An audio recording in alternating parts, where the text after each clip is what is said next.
નમસ્કાર. નવજીવન ટ્રસ્ટ પરિવાર વતી હું રામ મોરી આપ સૌનું હાર્દિક સ્વાગત કરું છું. આપ સૌ નવજીવન ટ્રસ્ટ આયોજિત કાવ્યગોષ્ઠી ઉપક્રમમાં પધાર્યા છો. કાવ્યગોષ્ઠી અમારો એક બહુ ગમતો આ ઉપક્રમ, જેમાં કવિ પોતાની કવિતાનો અને કવિ કર્મનો હિસાબ આપે છે. ગુજરાતી કવિતા બહુ રળિયામણી છે અને આ ભાષાને અનેક કવિઓએ પોખી છે. દરેક રચનાની પોતાનું એક ભાવ વિશ્વ છે, દરેક રચનાનો પોતાનો એક ભાવ વર્ગ છે. ત્યારે આ ભાવકોની વચ્ચે સર્જક પોતે આવી અને આ રચનાની કથા કરે. દરેક કવિતાની પોતાની એક કથા છે અને દરેક કથાની પાછી પોતાની કવિતા છે. તો એ વાતને જોડવા માટે આ કાવ્યગોષ્ઠી ઉપક્રમ આપણે શરૂ કર્યો છે. એનો આજે 11મો મણકો છે અને 11મા મણકામાં આપણી વચ્ચે કવિ અશોક ચાવડા બેદિલ પધાર્યા છે. હું સાદર વિનંતી કરીશ, આપ મંચ પર પોતાનું સ્થાન ગ્રહણ કરો. કવિ અશોક ચાવડા બેદિલ આપણી ભાષાના ઉત્તમ અનુવાદક છે, વિવેચક છે, પત્રકાર છે અને કવિ સતત અભ્યાસ સાથે કામ પાર પાડે છે. રિસર્ચ એનો બહુ ગમતો વિષય છે અને સર્જકોના જીવનમાંથી, સર્જકોના સાહિત્યમાંથી એ સતત અમૃતના બિંદુઓ ઝીલતા રહે છે અને ભાવકો સુધી પહોંચાડે છે. કાવ્યગોષ્ઠીનો એક નવો ઉપક્રમ, જેમાં યુવા કવિ છે એ આ સમકાલીન કવિ વિશે કે પૂર્વસૂરીઓનો પરિચય આપે, એ ઉપક્રમના આજના બીજા કવિ છે હિતેશ વ્યાસ. હું ગીતકાર કવિ હિતેશ વ્યાસને વિનંતી કરીશ કે મંચ ઉપર પોતાનું સ્થાન ગ્રહણ કરે. સુરેશ દલાલને 3 પેઢીની કવિતા આ શબ્દ સાથે બહુ પ્રેમ હતો અને અવારનવાર મંચ ઉપર 3 પેઢીની કવિતાને બેસાડતા અને બહુ મજા પડતી, કારણ કે આ જુદી જુદી પેઢી કવિતાને કેવી રીતે ઝીલે છે એ વાત જોવા મળતી. કાવ્યગોષ્ઠીનો આ ઉપક્રમ જે આ કવિ પરિચયનો છે એ મૂળ આપવાનું કારણ એ છે કે એ બાને આજે સમકાલીન કવિઓ છે, આજે નવોદિત છે, એ પોતાના પૂર્વસૂરી કે સમકાલીન કવિને જરા જુદી રીતે અભ્યાસની દ્રષ્ટિએ જુએ. ગયા વખતે આપણે જોયું કે વિરલ દેસાઈ ભાવેશ ભટ્ટ વિશે વાત કરી હતી. મણિલાલ દેસાઈ નવજીવનની સમગ્ર કવિતાનું પુસ્તક તૈયાર કર્યું ત્યારે એક અદ્ભુત મુશાયરો થયો હતો અને બધા યુવા કવિઓ પધારેલા. એમાં હિતેશને અમે પહેલીવાર સાંભળેલા. બહુ એવા, આ તો જો કે અમે તો ગદ્યકાર છીએ એટલે કવિતા વિશે એટલું નથી જાણતા, પણ કવિ મિત્રો એવું કહે છે કે સંપૂર્ણ ગીતો રજૂ કરવામાં કવિઓ ખચકાય. ક્યાંક એવો ડર હોય કે ગઝલના શેરમાં વાહવાહી મળશે, કદાચ વહેતા ગીતોમાં એ વાહવાહી નહીં મળે, પણ એની વચ્ચે આ કવિએ ગીતો રજૂ કર્યા હતા અને એના એક એક ગીતો પર ઓડિયન્સની ખૂબ તાળીઓ મળી હતી. એવા ગીતકાર હિતેશ, હું વિનંતી કરું કે આપ પધારો અને કવિ અશોક ચાવડા બેદિલની કવિતાઓ વિશે અને કવિનો પરિચય અમારા સુધી પહોંચાડો. કવિ હિતેશ વ્યાસ.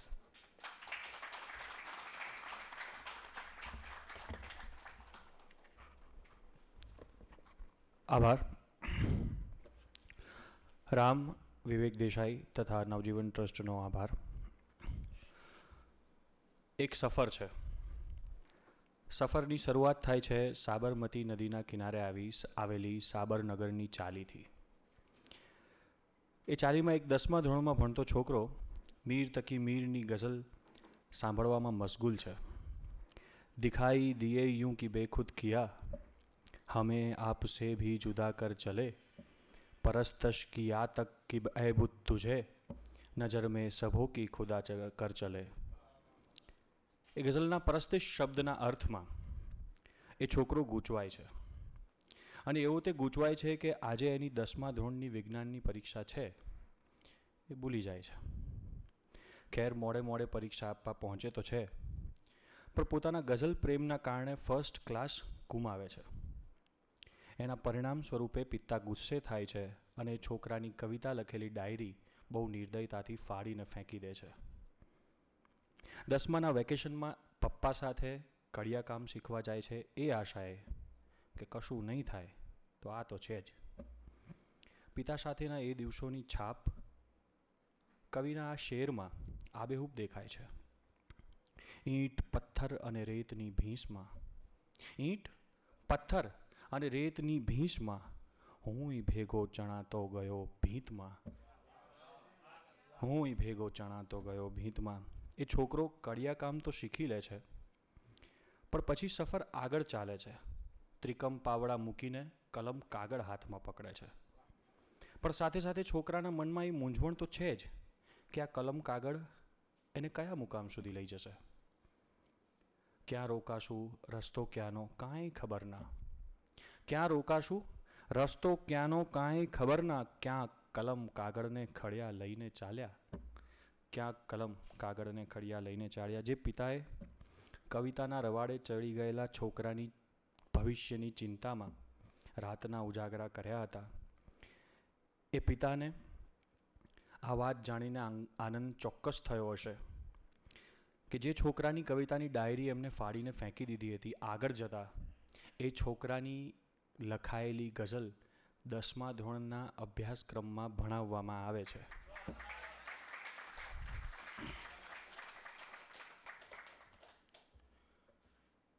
પિતાને એ વાત જાણીને પણ ખૂબ ગર્વ થયો હશે કે છોકરો ભલે એ વર્ષે 10મા ધોરણમાં ફર્સ્ટ ક્લાસ ન લાવી શક્યો, પણ આગળ જતાં એણે ડૉક્ટર બાબા સાહેબ આંબેડકરના શિક્ષિત બનોના સૂત્રને જાણે આત્મસાત કર્યો હોય. એમ સાયન્સ, કોમર્સ, આર્ટ્સ, લો, માસ કમ્યુનિકેશન, ભાષા સાહિત્ય તેમજ પત્રકારત્વ ક્ષેત્રે સ્નાતક, અનુસ્નાતક અને ડોક્ટરેટ જેવી કુલ 23થી પણ વધારે પદવીઓ પ્રાપ્ત કરે છે.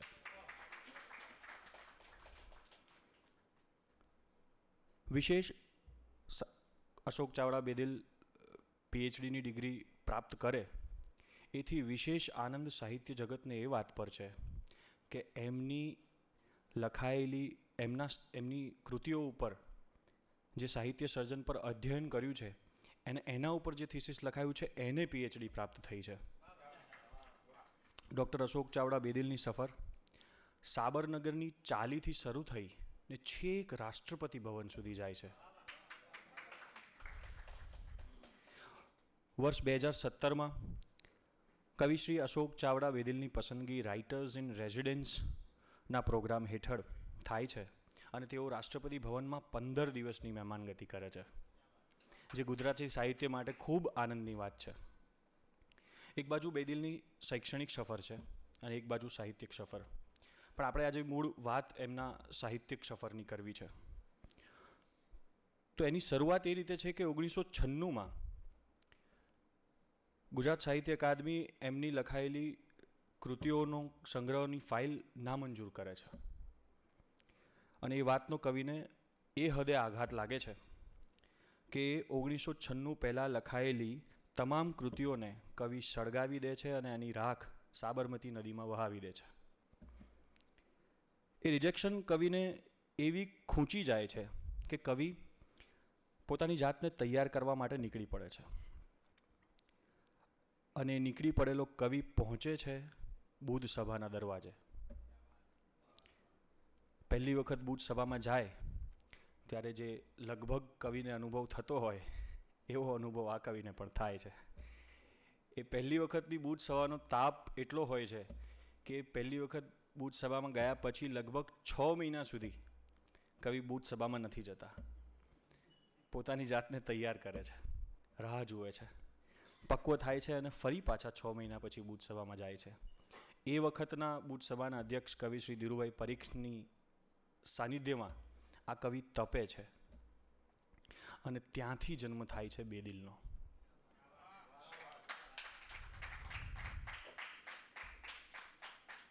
સાહિત્ય ક્ષેત્રે બેદિલ ગઝલ, ગીત, અનુવાદ, સંપાદન, કોલમ લેખન, પ્રતિબદ્ધ કવિતા, હાસ્ય કવિતા તેમજ વિવેચન જેવા વિવિધ ક્ષેત્રોમાં પ્રશંસનીય કામ કરે છે.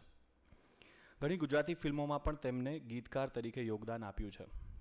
જ્યારે કોઈ એક કરતાં વધારે પ્રકારોમાં અથવા ક્ષેત્રોમાં કાર્યરત હોય ત્યારે સામાન્ય રીતે એવું માનવામાં આવતું હોય કે એક પ્રકારમાં કવિ જેટલો વખણાય અને પોંખાય બધા જ પ્રકારમાં એવું શક્ય ના પણ બને. પણ બેદિલની તાસીર કંઈક જુદી છે. એમને જે પ્રકારોમાં કામ કર્યું છે એ બધા જ પ્રકારોમાં ઉચ્ચ સન્માન પ્રાપ્ત કર્યું છે. એમનો જે શેર છે કે તોરણ બનીને ઝૂલવાનો બાર શાખ પર, તોરણ બનીને ઝૂલવાનો બાર શાખ પર, હું પાંદડાનો જીવ છું લાચાર થડ નથી. તોરણ બનીને ઝૂલવાનો બાર શાખ પર, હું પાંદડાનો જીવ છું લાચાર થડ નથી. કવિના આ શેર મુજબ જ એ જે પ્રકારના દરવાજે ગયા છે એ પ્રકારના દરવાજે બારશાખના તોરણ બનીને બારશાખ પર ઝૂલ્યા છે. બેદિલ અનુવાદ કરે છે તો એ સ્તરનું કે 2021માં પાકિસ્તાનના પરવીન શાકિર ટ્રસ્ટ સાથે પરવીન શાકિરની તમામ રચનાઓ માટે ગુજરાતી તેમજ અંગ્રેજી અનુવાદ માટે MOU સાઇન કરે છે. કોલમ લેખન કરે છે તો સંભાવ, સંદેશ અને દિવ્ય ભાસ્કર જેવી પ્રતિષ્ઠિત સંસ્થાન સાથે સંકળાય છે. ગુજરાતી ફિલ્મોમાં લિરિસિસ્ટ તરીકે કામ કરે છે તો કુટુંબ ફિલ્મ માટે 2019માં બેસ્ટ લિરિસિસ્ટનો ફિલ્મ એક્સલન્સ એવોર્ડ પ્રાપ્ત કરે છે. સ્ક્રિપ્ટ રાઇટિંગ કરે છે તો દૂરદર્શન અને ETV ગુજરાતી જેવી પ્રતિષ્ઠિત ચેનલો સાથે સંકળાય છે. અને કવિતા કરે છે તો દિલ્હી સાહિત્ય અકાદમીનો યુવા પુરસ્કાર, ગુજરાતી સાહિત્ય અકાદમીનો યુવા ગૌરવ પુરસ્કાર, દાસી જીવન એવોર્ડ તેમજ રાવજી પટેલ એવોર્ડ પ્રાપ્ત કરે છે. આ તો થયો કવિનો પરિચય. પણ એમની કવિતાનો પરિચય આપતા કવિ મકરંદ મૂછડે કહે છે, એન્ડ આઈ એમ કોટિંગ હિમ, કે અશોકની કવિતામાં ચિત્રાત્મકતાને કારણે દ્રશ્યો નજર સામે ભજવાતા એવું લાગે છે. આ દાવો થયો. હવે દલીલ જોઈએ. એમની એક ગઝલ છે, જરા સમજાય તો સમજો, જરા સમજાય તો સમજો બરાબર આપણે ઊભા, જરા સમજાય તો સમજો બરાબર આપણે ઊભા, તમે ઊભા નદી તટ પર અમે સૂકા રણે ઊભા. ગલીનું કૂતરું આરામથી ઘરમાં પ્રવેશે છે, ગલીનું કૂતરું આરામથી ઘરમાં પ્રવેશે છે, અમે તો આજ પણ ઊભા અગર તો બારણે ઊભા, અમે તો આજ પર ઊભા અગર તો બારણે ઊભા. ન પૂછો નામ સરનામું, ન પૂછો નામ સરનામું અહીં ક્યાં ઓળખે કોઈ, ન પૂછો નામ સરનામું અહીં ક્યાં ઓળખે કોઈ, અમે માણસ છીએ તો પણ જુઓ આઘા પણે ઊભા, અમે તો માણસ છીએ તો પણ જુઓ આઘા પણે ઊભા. વર્ણ વ્યવસ્થાના કારણે થતા અન્યાયની સામે બેદિલની કલમમાં ભારોભાર વિદ્રોહ છે. અને એ વિદ્રોહ જ એમની પાસે આવા શેર કરાવે છે, મને પીવા નથી મળતું, મને પીવા નથી મળતું જે ઘરનું પાણી વર્ષોથી, મને પીવા નથી મળતું જે ઘરનું પાણી વર્ષોથી, નજર સામે જ જોઉં વેડ ફાતું ફૂલ ક્યારીમાં, નજર સામે જ જોઉં વેડ ફાતું ફૂલ ક્યારીમાં, તને સમજાત તો ઔચિત્ય થોડી થાત આભરછેટ, તને સમજાત તો ઔચિત્ય થોડી થાત આભરછેટ. હવા તો એક સરખી ઝૂંપડીમાં કે અટારીમાં, હવા તો એક સરખી ઝૂંપડીમાં કે અટારીમાં. બેદિલ ગઝલમાં જે રીતે પોતાના વિદ્રોહને સમાવે છે, એટલી જ કુશળતાથી તેમના ગીતોમાં પણ તેને રજૂ કરે છે. તમે જુઓ કે એક માઇથોલોજીકલ કેરેક્ટરને લઈને એમણે અત્યારની પરિસ્થિતિની વાત એમના એક ગીતમાં કેવી રીતે કરી છે. ગીતનું શીર્ષક છે આધુનિક દ્રોણનું ગીત. કેવળ નહીં અંગૂઠો, કેવળ નહીં અંગૂઠો, ગુરુ દ્રોણને હાથ દઈ એકલવ્ય થયો છે ઠૂઠો, કેવળ નહીં અંગૂઠો. પહેલાની કેડી ખોટી, પહેલાની કેડી ખોટી આજે બની છે રસ્તો ખોટો, પહેલાની કેડી ખોટી આજે બની છે રસ્તો ખોટો, વીત્યા સમયની સાથે દ્રોણનો અહમ થયો છે મોટો, વીત્યા સમયની સાથે દ્રોણનો અહમ થયો છે મોટો, સમય સમય પર મહેણા મારી કર્યો છે મનથી બૂઠો, કેવળ નહીં અંગૂઠો. અને આ બંધ જોજો વિશેષ કે મહાભારતની વાત હવે છે મહાભારતની બારે, મહાભારતની વાત હવે છે મહાભારતની બારે, કોઈ કાનુડો આવે છે ક્યાં એકલવ્યની વારે, કોઈ કાનુડો આવે છે ક્યાં એકલવ્યની વારે. દ્રોણ ખુદને સાચો કહેવા, દ્રોણ ખુદને સાચો કહેવા, કહે એકલવ્ય તું જુઠ્ઠો, કેવળ નહીં અંગૂઠો. સામાજિક નિસ્બતની સાથે સાથે તેમની કવિતામાં પારિવારિક પ્રેમ પણ દેખાય છે. તેમની દીકરીના જન્મ વખતે ભાવુક ક્ષણોમાં લખેલી એમની દીકરી પરની ગઝલ આજે ખૂબ પ્રચલિત છે અને એ જ ગઝલ 10મા ધોરણના અભ્યાસક્રમમાં આવે છે. હું એની વાત નહીં કરું કારણ કે એ વિસ્તારપૂર્વક કવિ વાત કરશે. એમના પુસ્તકોમાંથી પસાર થતા હોઈએ, એક પછી એક સંગ્રહ વાંચીએ, પગલા તળાવમાં, પગરવ તળાવમાં, દાળખીથી સાવ છૂટા, તો આપણને લાગે કે આ બહુ ગંભીર કવિ છે. વિદ્રોહ છે, સામાજિક નિસ્બત છે, સંઘર્ષ છે એમની રચનાઓમાં. પણ જ્યારે એ જ કવિનો પીટ્યો અશ્કો, જે એમની હાસ્ય અને વ્યંગની રચનાઓનો સંગ્રહ છે, એ વાંચીએ ત્યારે આપણને એવું લાગે કે આ એક બીજો જ કવિ છે, આ કોઈ બે અલગ કવિઓની રચના છે, એક કવિની હોઈ ન શકે. એક બાજુ કવિ આવો બારીક શેર કરે છે કે ઢળી રહ્યો છું બધી બાજુ એ જ આશયથી, ઢળી રહ્યો છું બધી બાજુ એ જ આશયથી, મને નવા જ રૂપે આજ કોઈ ઢાળી દે. ઢળી રહ્યો છું બધી બાજુ એ જ આશયથી, મને નવા જ રૂપે આજ કોઈ ઢાળી લે.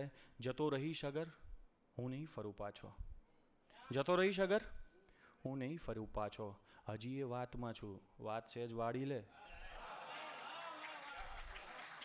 હજી એ વાતમાં છું, ઢળી રહ્યો છું બધી બાજુ એ જ આશયથી, મને નવા જ રૂપે આજ કોઈ ઢાળી લે.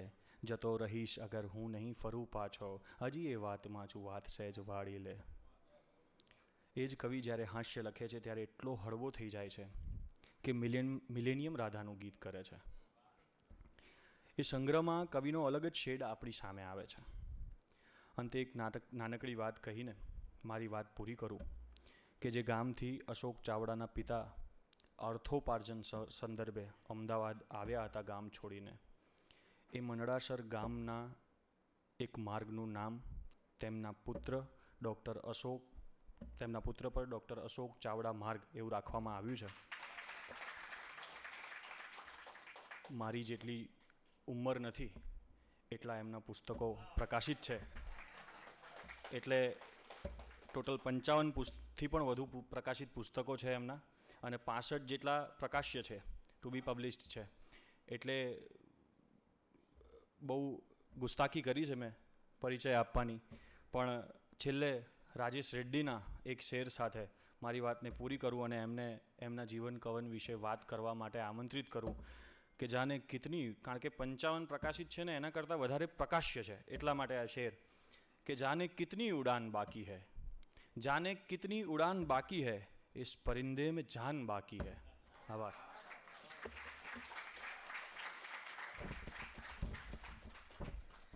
એક તો જોરદાર તાળીઓ હિતેશ વ્યાસ માટે થઈ જાય,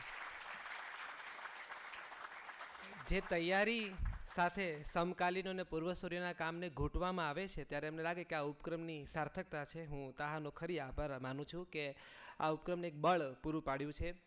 સરગાપુરીથી આવતી ગંગા છે અસહ્ય હોય છે. સરગાપુરથી ગંગા આવે ને તો પ્રચંડ ધોધ સાથે આવે ને, એનો ડર ભગીરથ નહીં હતો ને મહાદેવ નહીં હતો ને બ્રહ્મા નહીં હતો. એટલે પછી એક શિવે જટા ખોલવી પડે, એ શિવ જટા ખોલે, એ ગંગાને ઝીલે ને આપણા સુધી એ લટે ટીપા આવે ને આપણે કહીએ કે અમારા ઘરે ગંગા આવી. એટલે હિતેશે આજે એ મહાદેવની જટાનું કામ પાર પાડ્યું છે, એટલે વિશેષ અભિનંદન પૂરું પાડું છું. કવિશ્રી અશોક ચાવડાની રચનાઓ વિશે જ્યારે હિતેશ વાત કરતો હતો ત્યારે મને માવજી મહેશ્વરીની અદૃશ્ય દિવાલો વાર્તા યાદ આવતી હતી. મને એક મરાઠી કવયત્રી છે સુલભા, એણે એક બહુ સુંદર મજાની કવિતા લખી છે, દલિત ચેતનાની અદ્ભુત કવિતા છે, અને એ છેક સુધી કવિતામાં વાત કરે છે કે અમે નથી, એ વાત કરે છે તમને ખબર નથી પડતી કે આ કોની વાત કરે છે.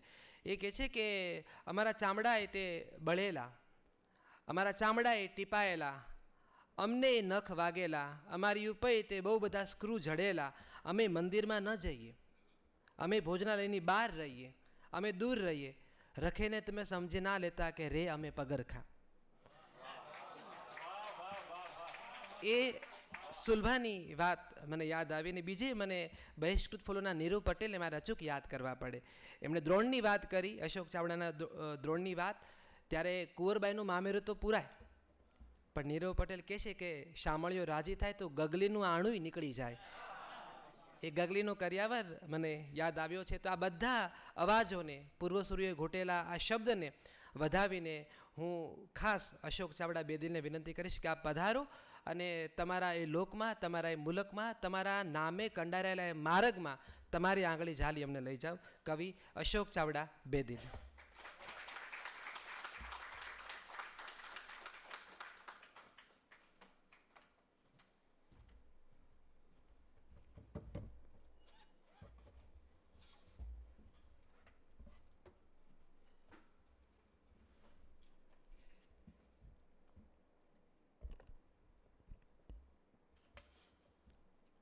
નવજીવન ટ્રસ્ટ, વિવેકભાઈ, રામ મોરી અને હિતેશ,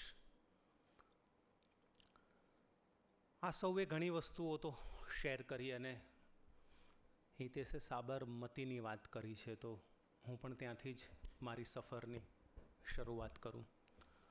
આમ એણે એટલું બધું કીધું કે કોઈને એમ લાગે કે મારું જન્મ વર્ષ ક્યાં ક્યાં હશે, પણ પ્રમાણમાં નાનો જ છું.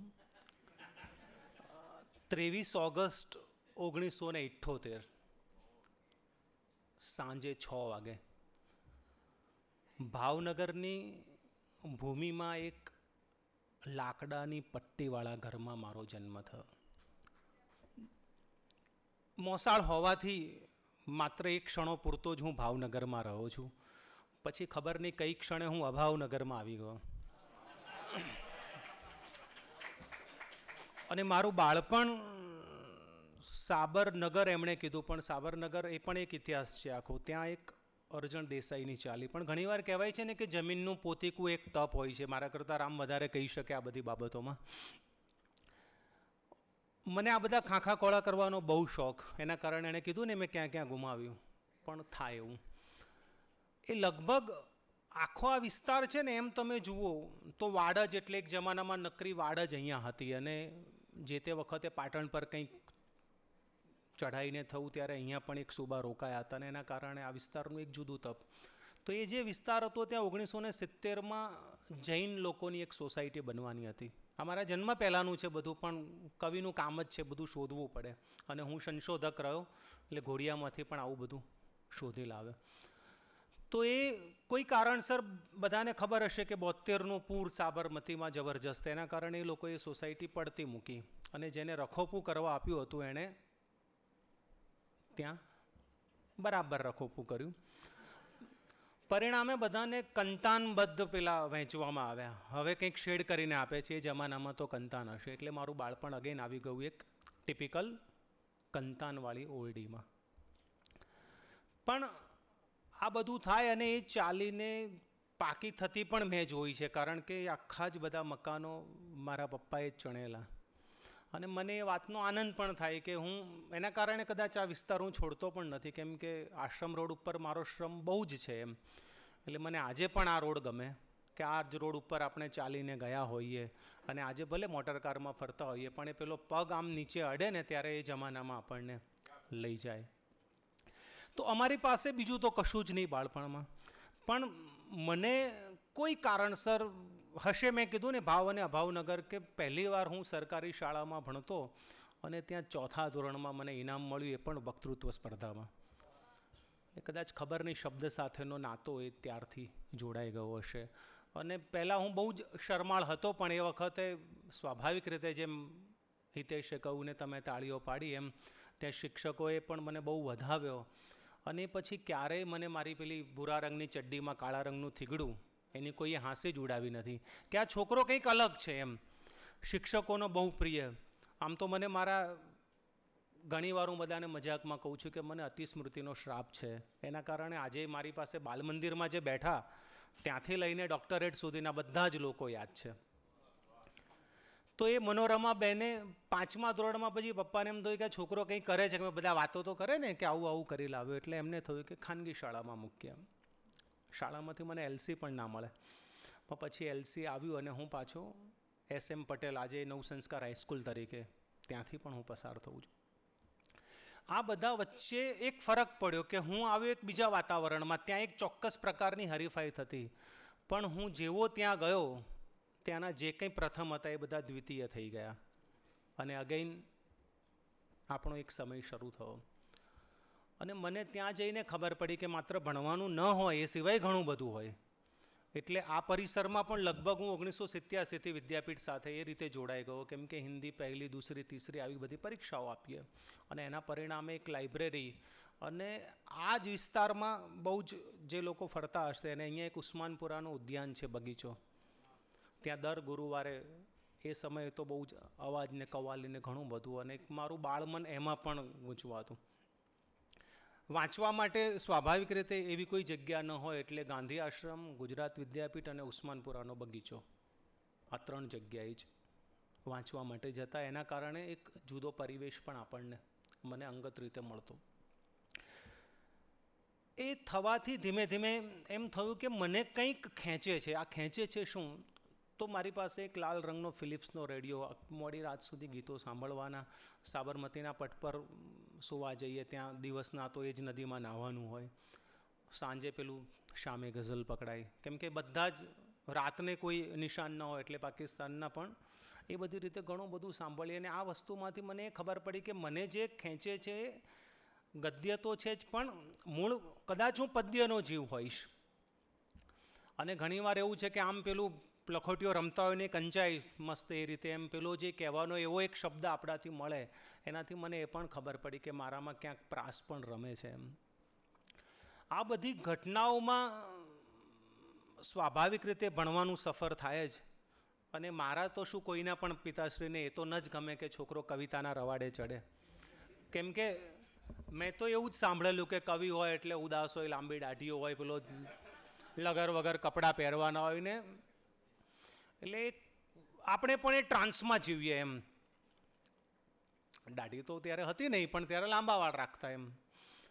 એ રીતે એક આખા જુદા એમ લાગે કે મને કંઈક જે ખેંચે છે બીજાનું છે. ને એવામાં બધા મિત્રોને મજા આવી કે આની પાસે છે ને દરેક વસ્તુને રિલેટેડ કશું હોય છે, આપણું તો કંઈ ન હોય.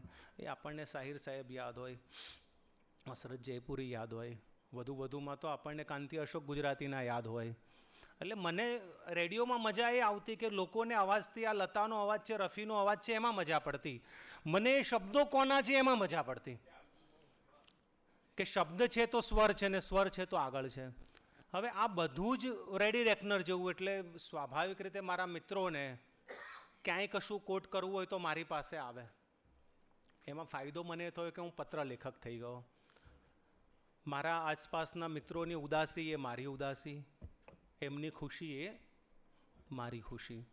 આ પ્રેમપત્રો લખવાની પણ એક મજા છે, કેમ કે બીજાના હોય તો સારું છે કે ત્યારે તો બધા અક્ષરોને એવું જોતા નહીં, નહીંતર મારી પીઠો હસકો એમાંથી જ આવે છે ક્યાંક ને ક્યાંક.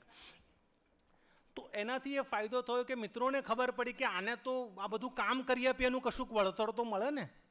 એટલે પુરસ્કાર લેતા કદાચ ત્યારે જ શીખી ગયા હોઈશું આપણે એમ. પેલી 5 પૈસાની કોઈ ગીતોની ચોપડી આપે, કોઈક સરસ મજાની કાકાના વિડીયો પાર્લરમાં ફિલ્મ બતાવે, ત્યાં એક બાજુમાં લાઇબ્રેરી, મને રસ એ લાઇબ્રેરીમાં જ પડતો. આ બધું કરતાં કરતાં ઘણીવાર એવું થતું, જે હિતેશે વાત કરી એટલે એ વાતનો તો ક્યાં, પણ એ તારીખ મને યાદ છે 12 માર્ચ 1993. એવા આઘાતના દિવસો જલ્દી ભૂલાય નહીં. પણ આવું પણ થતું એમ કે ભણવાનું એટલે પપ્પાને એમ થયું 8મા, ભલે હું આમ ઉછર્યો, મારો જન્મ આ તે બધું ગરીબીમાં, પણ એમાંથી બહાર નીકળતા મને બહુ વાર ન લાગી. લગભગ 1990ની આસપાસ પપ્પાએ 2 માળ કરી આપ્યા હતા. મારું ખાવાનું પણ ઉપર આવે, આખો દિવસ રેડિયો અને આંતે જ બધું કરવાનું.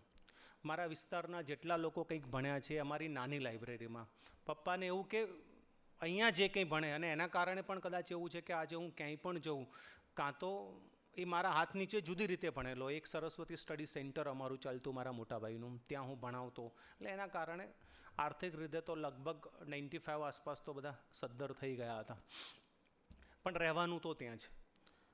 ત્યાં મને કોઈ ઓળખે પણ નહીં, કેમ કે હું મિત્રોના કાર્ડથી અહીંયા કુમાર વિનય મંદિરમાં, ત્યાંની લાઇબ્રેરીમાં જે વિદ્યાર્થીઓ એને 2 કાર્ડ મળતા, મારા મિત્રો વધારે એટલે મને વધારે કાર્ડ મળતા.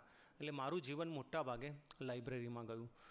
ધીમે ધીમે મને એ ખબર પડી કે આ બધું કરવાથી તો કશું મળે નહીં, કેમ કે પિતાશ્રીને પણ મનમાં હોય ને કે આ છોકરો કરવા શું માંગે છે, ક્યાંય કોઈની સાથે ભળતો નથી, એ શું ભાળી ગયો છે કંઈ ખબર નથી પડતી. પણ મને એમ લાગે છે કે શબ્દ સાથે આ રીતે જોડાયા પછી એક ઉર્દુનો હેવા, મને એમ થતું હું બધું નોંધતો. AMTSની બસમાં સફર કરતો હોઉં તો ત્યારે કંઈક બોર્ડ દેખાય તો એમાંથી મને ભાષા જોડે બહુ નિસ્બત, મને હંમેશા ભાષામાં સારા માર્ક્સ આવેલા છે. એટલે શિક્ષકોને પણ ખબર નહીં કેવી રીતે આવે છે મારા આટલા માર્ક્સ, પણ મને એકવાર વાંચવું એટલે યાદ રહે.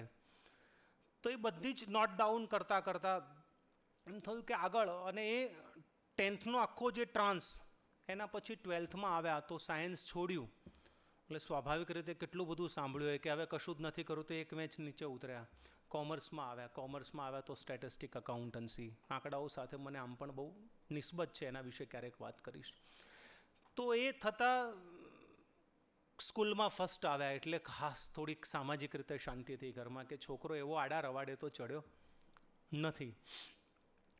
પણ હું કંઈક બીજું કરવા માંગતો હતો ને એ વખતે કવિતાઓને બધું લખ્યું હતું, બહુ ખબર તો પડે નહીં, એટલે આપણે મોકલ્યું ગુજરાત સાહિત્ય અકાદમીમાં પેલી સહાય માટે, અને ત્યાંથી સપ્રેમ પાછું આવ્યું.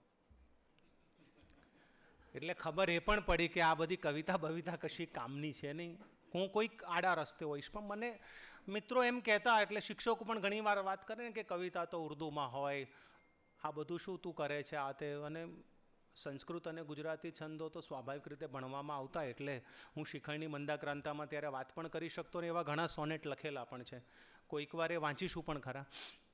અલબત્ત મારી વોલ પર ક્યાંક ને ક્યાંક પડ્યા હશે, એ જ ટિપિકલ અક્ષરમાં લખેલા. વિદ્યાપીઠ સાથે હતા એના કારણે ખબર પડી કે અહીંયા ભાષાઓ શીખવાડાય છે. અને ઉર્દુના બહુ જ મોટા શાયર રહેમત અમરોહી, એમની પાસે હું વિધિવત ઉર્દુ શીખ્યો. એટલું જ નહીં, એમનું એક દૈનિક ચાલતું અહીંયા તુરંત એસટીડી પાસે શાહપુર, ત્યાં નિયમિત જવાતું. અને એક જેને કહી શકો કે કદાચ મારા માટે સારી વાત છે કે હું જેટલા કવિઓને ભણ્યો એમાંથી 75થી 80% કવિઓ સાથે મેં પછી ભવિષ્યમાં સ્ટેજ શેર કર્યું છે, ઇન્ક્લુડિંગ ઉર્દુ. સરસાર બુલંદ શહેરી એનો અનુવાદ જયંતભાઈએ કર્યો, આ બંનેને પણ હું મળેલો છું એમ. એટલે એક મનમાં હતું કે જેટલું આપણે ગુમાવીએ છીએ ક્યાંથી પાછું આવે. આ બધામાં મને જ્યારે કવિતા લખવાનું શરૂ થયું ત્યારે મને એ તો સમજાયું હતું કે આ બધાની પીડાઓ ક્યાંક ને ક્યાંક. એ વખતે સાબરમતીનો એક જમાનો હતો, તમને અઠવાડિયામાં 1 કે 2 લાશ તો ત્યાં મળે જ. તરતી આવે ને બધા એની પાછળ કોઈક ચૂંદડી નાખે, આ કરે તે કરે. એટલે મેં એવી રીતે મૃત્યુને બહુ જ, કેમ કે એના કારણે અમારું અઠવાડિયું બ્રેક થઈ જાય કે હવે નદીમાં નહીં જવાનું, કેમ કે ત્યાં તો આવું છે. તો આ બધાના અસર મારા પર એવી રહી કે કદાચ મારો પહેલો સંગ્રહ છે એમાં મેં મૃત્યુ વિશેના મેક્ઝિમમ શેર લખેલા છે. કે આ પાછું એ રોડ પરથી પસાર થઈએ એટલે સ્મશાન ગૃહ પણ એટલું નજીક, ત્યાંની બળતી ચિતાઓ. અને એ વખતે હતું કે સાબરમતીના પટમાં પણ લોકો અગ્નિદાહ આપતા. એટલે ઘણીવાર એવું હોય કે અમે ક્રિકેટ રમતા હોય ને ત્યાંથી અમને બધા ભગાડે, કારણ કે ત્યાં કોઈને પંચતત્વોમાં ભળવાનું હોય, એમાં અમારું આ તત્વ એને નડે એમ. આ બધી ઘટનાઓથી એટલું તો થયું કે મને એક બાજુ ઉર્દુ શીખતો થયો, ઉર્દુએ મને ઘણી રીતે ઘડ્યો. એના કારણે મને સ્વરૂપમાં સમજણ પડી. આ બધી ઘટનામાં પણ ગુજરાતી સાથે હજી એટલું મારું જોડાણ ઓછું થતું હતું. અહીંયા સરસાર બુલંદ શહેરી, વારિસ અલવી, સુલતાન અહેમદ, સુલતાન અખ્તર, આ બધા સાથે કોઈકને કોઈક રીતે મળવાનું થતું પ્રસંગોપાત. રહેમત સાહેબનો હું બહુ જ અંગત શિષ્ય રહ્યો, એના કારણે એમના ઘરે પણ મારો ઉર્દુનો એક રિયાઝ ચાલતો. આ બધામાં આવ્યા કોમર્સ કોલેજમાં. અને મને હજી યાદ છે એ વખતે મેં એક કવિતા લખી હતી, અલબત્ત મારી જેટલી પ્રકાશિત છે એનાથી વધારે કાં તો મેં બાળી નાખી છે કાં તો ફાડી નાખી છે. કેમ કે હું અંગત રીતે એવું માનું છું કે આપણું સર્જન એ પણ, ભલે પપ્પાએ આ બધું કર્યું, પણ હું જ્યારે મારા પરદાદાનું ઘર ગામમાં પડતું હતું ત્યારે હું પપ્પા સાથે એમાં પણ બાળમજૂર હતો. અને ત્યારે એક વીંછણને જોઈને ડરી ગયો, ત્યારે એમણે મને સમજાવ્યું હતું કે વીંછી કેવું હોય કે એ ડંખ મારે એના કરતાં વીંછણ તો એવી હોય કે એ એના બચ્ચાઓને તો જો એ જન્મ્યા પછી ઓહિયા કરી જાય, એમાંથી જે બચે એની પીઠ પર જાય, પાછી પીઠ હલાવે, ને જો પડી જાય તો એને પણ જે બચે એને દરમાં લઈ જાય. તો મેં જેટલી પ્રકાશિત થઈ છે એવી જ કૃતિઓ છે જેને હું મારા સાંવેદનિક ઉદરમાં લઈ જઈને એને મેં પ્રસવ કર્યો હોય. તો આ કોમર્સ કોલેજમાં આવવાથી એ થયું કે એ વખતે એક ગઝલ લખી હતી, એક કોમર્શિયલ ગઝલની શોધમાં હું ગયો અટવાય આમ નોંધમાં, નોંધ પેટા નોંધને ખાતા ભાઈ. અલબત્ત આવું બધું પ્રકાશિત ન હોય, પણ એ કોમર્સમાં બધાને મજા આવી કે આ કંઈક એવો માણસ છે. અને મને યુથ ફેસ્ટિવલમાં એ લોકોએ મૂક્યો, ત્યાંથી મારું એક જુદું વિશ્વ ખુલે છે. યુથ ફેસ્ટિવલ સ્વાભાવિક રીતે કાવ્યની સ્પર્ધાઓ થતી હોય, અને કોમર્સ કોલેજના ઇતિહાસમાં પહેલીવાર પાદપૂર્તિમાં હું વિજેતા થયો.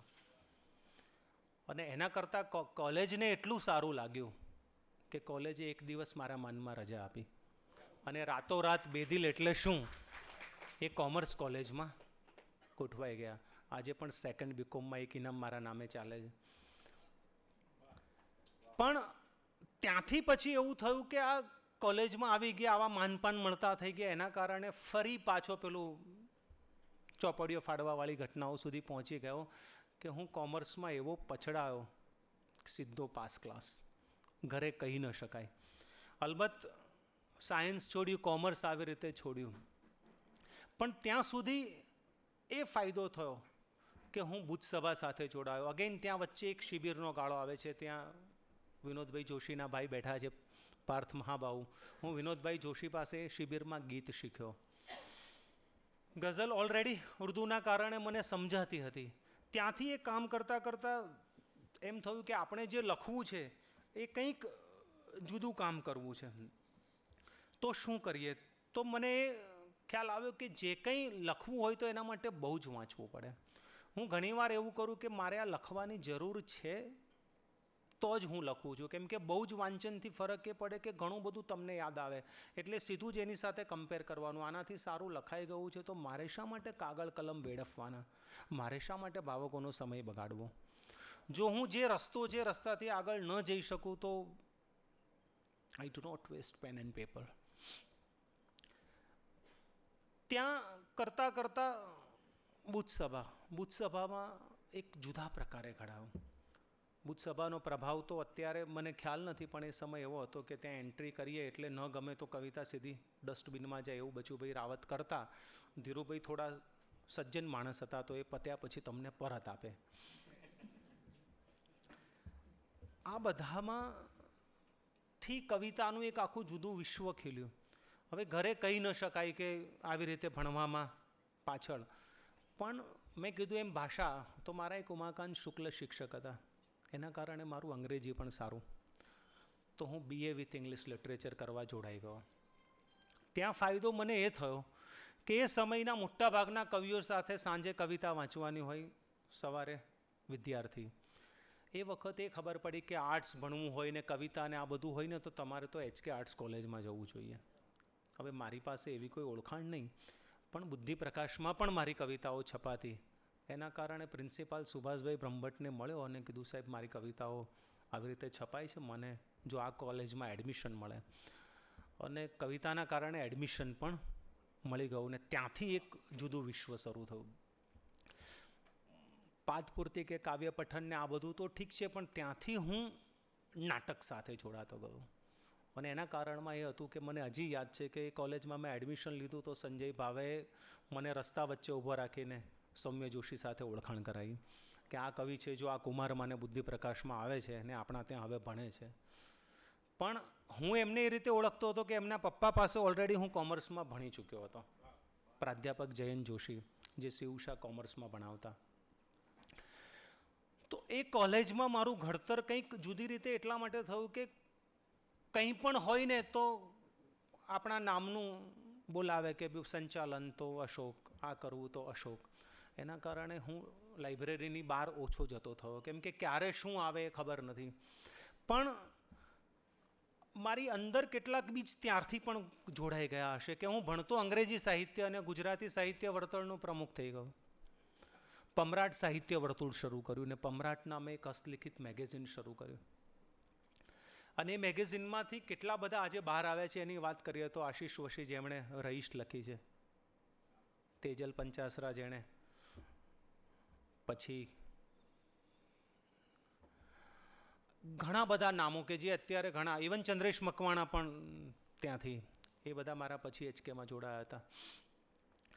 તો એ વખતે કદાચ એના કારણે મારામાં પેલા સંપાદક તરીકેના પણ બીજ ઉગ્યા હશે એવું કહી શકાય. BA થઈ ગયું ત્યારે ચિનુકાકા સાથે ઘણો ઘરોબો થઈ ગયો હતો, કારણ કે શનિ સભાનું કદાચ બીજ અહીંયા વિદ્યાપીઠમાં જ હશે. દ્વારકા પ્રસાદ સાંચીયર અને ચિનુકાકા એક કિટલી પર બેસતા, ત્યારે વિદ્યાપીઠમાં એક વડ હતો, એ વડની નીચે એક ચાયની કિટલી અને ત્યાં બેસે, અને હું ત્યારે લાઇબ્રેરીમાંથી એ લોકો પાસે ચા પીવા પણ જતો, કારણ કે એ વખતે અમદાવાદનો આખો એક ઓરા જુદો હતો. તમને બુધવારે બુદ્ધ સભા મળે, શનિવારે શનિ સભા મળે, ઇવન ચર્ચા ચોરો છે, પછી મધુભાઈ બેઠા છે, એક આપણે હઠીસિંગ વિઝ્યુઅલ આર્ટ સેન્ટરની નીચે પણ એક ચાલતી સભા, ભાષા સાહિત્ય ભવનમાં પછાડ નામની એક સભા ચાલે. એટલે જ્યાં જુઓ ત્યાં તમને સાહિત્યિક વર્તુળ મળે. ઉસ્માનપુરા ગાર્ડનમાં દર ગુરુવારે એક શબ્દ સભા ચાલે. એ જ અરસામાં ચાંદખેડામાં એક દલિત સાહિત્ય સભા ચાલે. મારું કામ માત્ર ચાલવાનું, એટલે બેદિલ બધી સભામાં ચાલે. કેમ કે શું ખૂટે છે એ શોધવા માટે તમારે સફર કરવી જ પડે. જેમ લોકો મંદિરોમાં ભગવાન માટે ફરતા હશે, એમ આ બધી સભાઓમાં ક્યાંક ને ક્યાંક મને ગમતો શબ્દ મળે. આ બધામાં ફાયદો એ થયો કે મારી અંદર એક જુદા પ્રકારનો કવિ જીવતો થયો. એને એટલી ખબર પડી કે શું લખવું, ક્યારે લખવું અને શું પ્રકાશિત કરવું. અંગ્રેજી સાહિત્યના વિદ્યાર્થીઓ હોવાના કારણે ફાયદો એ થયો કે W.H. ઓડન, એને વાંચવાથી મારી આખી જ કવિતાની એક સમજ કંઈક જુદી દિશામાં લઈ ગઈ કે કવિતા લખવી એ શું છે. કવિ તો બધા જ હોઈ શકે છે, પણ એમાંથી જો આપણે કંઈ કરવું હોય તો શું કરવું પડે. એ થયા પછી હું માત્ર આ તમને બેકગ્રાઉન્ડ એટલે આપું છું કે પછી હું કવિતાની જ વાત કરવાનો છું કે ક્યાંથી મને શું મળ્યું, કેમ કે તો મને સમજવો થોડો સરળ પડશે. કારણ કે મારા દાયકો બહુ જ વિશાળ છે. 5-7 દાયકામાં હું બહુ જ નાની ઉંમરે આ જુદા પ્રકારની દિશામાં આવી ગયો. એના કારણે બહુ સહન પણ કરવું પડ્યું છે કે જે ઉંમરમાં લોકો ખબર નહીં કયા પ્રેમમાં પડતા હશે, એમાં હું માત્ર આ કવિતા એટલે કે લિટરરી પોએમના પ્રેમમાં પડી ગયો અને આવો ક્યાંક ને ક્યાંક ડાયવર્ટ થઈ ગયો. ત્યાંથી મને ભાષા ભવનમાં એડમિશન તો મળ્યું. ચીનુ કાકા કે એમ અંગ્રેજી કરી લે તો ગોઠવાઈ જવાશે. અને ત્યારે બ્રહ્મચારી વાડી ટ્રસ્ટ HKમાં હું બધાનો બહુ પ્રિય, તો ત્યાં પણ એવું કે કમસે કમ તારું લિટરેચર છે તો આ કરતો, પછી આગળ કંઈ બીજી ચિંતા ન રહે. પણ કદાચ એકાદ દિવસ ભર્યો હશે મારી આમાં પણ છે કે હું ક્યાંય બહુ ટક્યો નથી એમ. અને તરત જ હું માસ્ટર ઇન ડેવલપમેન્ટ કમ્યુનિકેશન, અને એ પહેલી વાર ચીનુ કાકાને ગમ્યું કે આ તારી વાત સાચી છે. કેમ કે મેં કહ્યું અહીંયા 12,000 વિદ્યાર્થીઓ ભણીને બહાર નીકળશે, ત્યાં માત્ર 12 જણા. અને એ એજ્યુકેશને મને એક જુદા પ્રકારમાં એક મારી દિશા ઘણી ખોલી આપી કે મારે જે ગમતું હતું એ ભણવાનું. અલબત્ત ત્યાં પણ તકલીફ પડી, કારણ કે ત્યાં મેં પોઇટ્રી એઝ અ કમ્યુનિકેશન એના પર મારે રિસર્ચ કરવું હતું. પણ મને કે તમે કવિ છો એટલે આવું બધું કરો છો, એટલે એ મારો રિસર્ચનો ટૉપિક મંજૂર ન થયો. પણ છતાંય મેં ઝઘડીને પછી growth and development of Dalit poetry, અને એમાં પણ abuse language is a part of communication, abuse language is a powerful tool of communication, આવા વિષયો પર મનીષી જાનીના અંડરમાં સંશોધન કર્યું. ને ત્યાં એક બીજી દિશા ખુલી, જે ભાઈએ ઘણી બધી કોટ કરી એ કમિટેડ પોઇટ્રી. પણ નીરવ પટેલ સાથે ઓલરેડી હું 97થી વિદ્યાપીઠના કારણે જોડાઈ ગયો હતો. હું જે બેચમાં ઉર્દૂ શીખીને આગલી બેચમાં ગયો, એની પહેલી બેચમાં નીરવભાઈ જોડાયા હતા. એના કારણે મને ફાયદો એ થયો કે હું દરેક પ્રકારના કવિઓ સાથે એક વિદ્યાર્થી તરીકે જોડાયો. અને મને એટલા માટે જ કદાચ આજીવન વિદ્યાર્થી રહેવું ગમે છે કે તમારો અધ્યાપક તો કોઈ એક જ વિષય ભણાવે, વિદ્યાર્થીનું કોઈ વિચારે છે એણે તો બધા વિષય ભણવા પડે. પાછું રિઝલ્ટ તો ત્યારે જ આવે જ્યારે બધામાં કશુંક કર્યું હોય. તો એ દલિત પોઇટ્રી, બેઝિકલી બ્લેક પોઇટ્રી તો મેં ઇંગ્લિશ લિટરેચરના ભાગરૂપે વાંચી હતી. ને ત્યારે મને એ થયું, હું મેઇન સ્ટ્રીમમાં એ વખતે કુમાર, કવિલોપ, કદાચ કોઈ સામયિક બાકી નહીં હોય જ્યાં હું પ્રકાશિત થતો નહીં હોઉં. પણ મને એમ થયું કે આ કવિતામાં પણ આવા જુદા જુદા પ્રકાર છે, તો શા માટે આ કવિતા બીજી કવિતાથી કેવી રીતે જુદી પડે? પેલા કવિમાં તો મને ખબર પડી ગઈ હતી કે કોઈક લગર વગર હોય, કોઈ પ્રોપર મસ્ત સુટેડ બુટેડ હોય, પણ કવિતામાં નહોતું સમજાતું. તો એ વિશે પણ એક રિસર્ચ કરવાના કારણે હું એક આખી જુદી દિશા તરફ ગયો. ત્યાંથી આગળ વધતા ચીનુ કાકા સાથેની મૈત્રી મને લઈ ગઈ સંભાવ સાથે, અને હું પત્રકારત્વમાં પણ વળ્યો. અને આ જુઓ, ઘણીવાર તમારી પાસે બધું ઘણા કરાવે છે, એ વખતે પહેલી વાર, કેમ કે મિત્રોને તો ખબર, પણ ત્યાં કવિઓને પણ ખબર કે આને ફિલ્મોમાં રસ પડે, આને ઉર્દૂમાં રસ પડે, આને અંગ્રેજીમાં રસ પડે. ટૂંકમાં ત્યારે એવું કહેવાય કે મને શું નથી ફાવતું, અથવા મને ન ફાવતું હોય તો એ શીખવાની મારી એક એ પ્રકારની જીજીવિષા કે હું 8-10 દિવસમાં એ બાબતે પણ તૈયાર થઈ જાઉં. પત્રકારત્વમાં આવવાથી પહેલાં જ વખતે સીધી ચીનુ કાકાની પેરેલર એક કોલમ મળી, મનોરંજન, અને હું ફિલ્મ રિવ્યૂ કરતો પણ થઈ ગયો. એટલે જે ફિલ્મી ગીતોના રવાડે ચડ્યો હતો એ જ ફિલ્મી ગીતો મને કમાવી આપતા. ને કદાચ છેક મારી છેલ્લી કોલમ પણ ગીત ગાતા હું મેં ફિલ્મ પર જ હતી. દૂરદર્શનમાં એક જમાનામાં ફિલ્મી સરગમ પણ લખી, એટલે ઘણા બધા, એટલે ફિલ્મી ગીતો ભલે એક સમય એવું લાગે કે હું એમાં વેડફાઈ ગયો છું, પણ એ કરતાં બી 1997 ત્યારે મને આકાશવાણીમાં એક ઇનામ મળ્યું, ને આકાશવાણીમાં મને ગીત અને ગાથા ફિલ્મી ગીતો પર એક કાર્યક્રમ લખવાનો મોકો મળ્યો. તો ઘણીવાર એવું થાય કે તમારી સાથે જે કંઈ તમને ગુમાવી આપતું હોય એ જ તમને બધું પાછું આપતું હોય. ત્યાંથી આગળ જતાં જતાં પછી તો હું દિવ્ય ભાસ્કર, સંદેશ ઘણા બધા સાથે જોડાયો, અને એક સમય એવો હતો કે બીજા કવિઓ માત્ર મુશાયરા કરતા, મને અનુવાદમાંથી પણ સારી એવી આવક મળતી. એની સાથે કવિ સંમેલનો પ્રમાણમાં હું ઓછા એટલે કરતો કે મારો રિયાઝ અભ્યાસ તરફ વધારે હતો, અને એ કરતાં કરતાં ઘણો સમય માસકોમ ભણાવ્યું, અને 2005માં મારી આખી એક દિશા બદલાઈ, કારણ કે મને એક નેશનલ ફેલોશિપ મળી. એના કારણે સ્વાભાવિક રીતે આર્થિક રીતે તો સદ્ધર થવાયું જ, પણ એકેડેમિક પણ સદ્ધર થવાયું, અને એક જુદી રીતે કે જે પુસ્તકો મને ગમતા, જે લાઇબ્રેરી મને ગમતી, એમાં હું ઓફિશિયલી જતો આવતો થઈ ગયો. અને 1998થી 2008 આ એક દસકો ઘણું બધું કામ કર્યું, અને 2008 પછી મેં આ અમદાવાદને વિદાય આપી, એ પણ એ શરતે કે મારી પાસે એ વખતે પણ 11થી વધારે કોલ લેટર હતા, મારે ક્યાં જવું, અને કદાચ એ ડેસ્ટિની હશે કે હું જામનગરમાં જ નહોતો ગયો અને હું ત્યાં પછી સ્થાયી થયો. આ ઠીક છે, અંગત સફર છે, પણ હવે વાત કરીએ આપણે સાહિત્યિક સફરની. ઘણા બધાને અલબત્ત એવા મને મેસેજ તો મળ્યા કે તમે બેદિલ વિશે કશું જ કહેતા નથી, આવું તખલ્લુસ તમે ક્યાંથી લઈ આવ્યા, શું છે? ઘણા મજાકમાં એમ કહે છે કે તમારી પાસે 2 દિલ છે, તો હું પણ સામે એમ કહું છું તો મારે 2 હાર્ટ એટેક સહન કરવાના? પણ એવું નથી. બેઝિકલી બેદિલ એ મને ઉર્દુ લિટરેચરના કારણે મળેલું એક છે. મોટાભાગે જેને શાયરીમાં સમજણ પણ ન પડતું એ બધા ગાલિબ પાસે આવીને અટકે, અને જેને શાયરીમાં સમજણ પડે એ પણ ગાલિબ પાસે આવીને જ અટકે. પણ મેં કીધું ને કે મને પહેલાંથી એવું હતું કે જ્યાં લોકો અટકે છે ત્યાંથી મને શરૂઆત કરવાની ગમે, અને ગાલિબ પર સીધી અસર છે એ મિર્ઝા અબ્દુલ કાદિર, ઉર્દુના બહુ જ મોટા શાયર 14મી સદીના, એનું તખલ્લુસ છે બેદિલ. ખુદ ગાલિબ 50% બેદિલની અસરમાં છે, અને આવી અસરોથી મને પણ એક જમાનામાં બહુ અસર હતી, ને મારે એક શેર લખવો પડ્યો કે હું બચું શી રીતે અસરમાંથી, કોઈ શીખ્યું નથી ઉદરમાંથી. પણ વિદ્યાર્થી હોઈએ તો ખબર પડે પછી કે શું કરવું. ગાલિબનો એક બહુ સરસ મજાનો શેર છે કે જ્યારે એણે ગાલિબ તખલ્લુસ પણ નહોતું રાખ્યું ત્યારે એ બેદિલની અસરમાં હતા, કે તર્જે બેદિલ મેં રેખતા કહના અસદુલ્લા ખાન કયામત હૈ. આ શેરમાંથી મેં બેદિલ લીધું, અને માત્ર બેદિલ નથી લીધું, આ બહેર ઉર્દુની બહુ જ જાણીતી બહેર છે, ગુજરાતીમાં ઓછી છે, અને મને એ વજન એવી રીતે મારા પર એનો ભાર લાગ્યો કે મારા દરેક સંગ્રહની પહેલી ગઝલ આ જ બહેરમાં હોય છે. આ બેદિલ અને બેદિલી આ બધું ગાલિબથી આગળ શોધવામાં તો અટકી ગયા, પણ હવે કરવાનું શું? તો એ વખતે અશોક તો ટિપિકલ હું ઓ ન લખતો, ઓની જગ્યાએ એક હાર્ટ લખતો, કેમ કે મને પણ બધા આવું લખતા.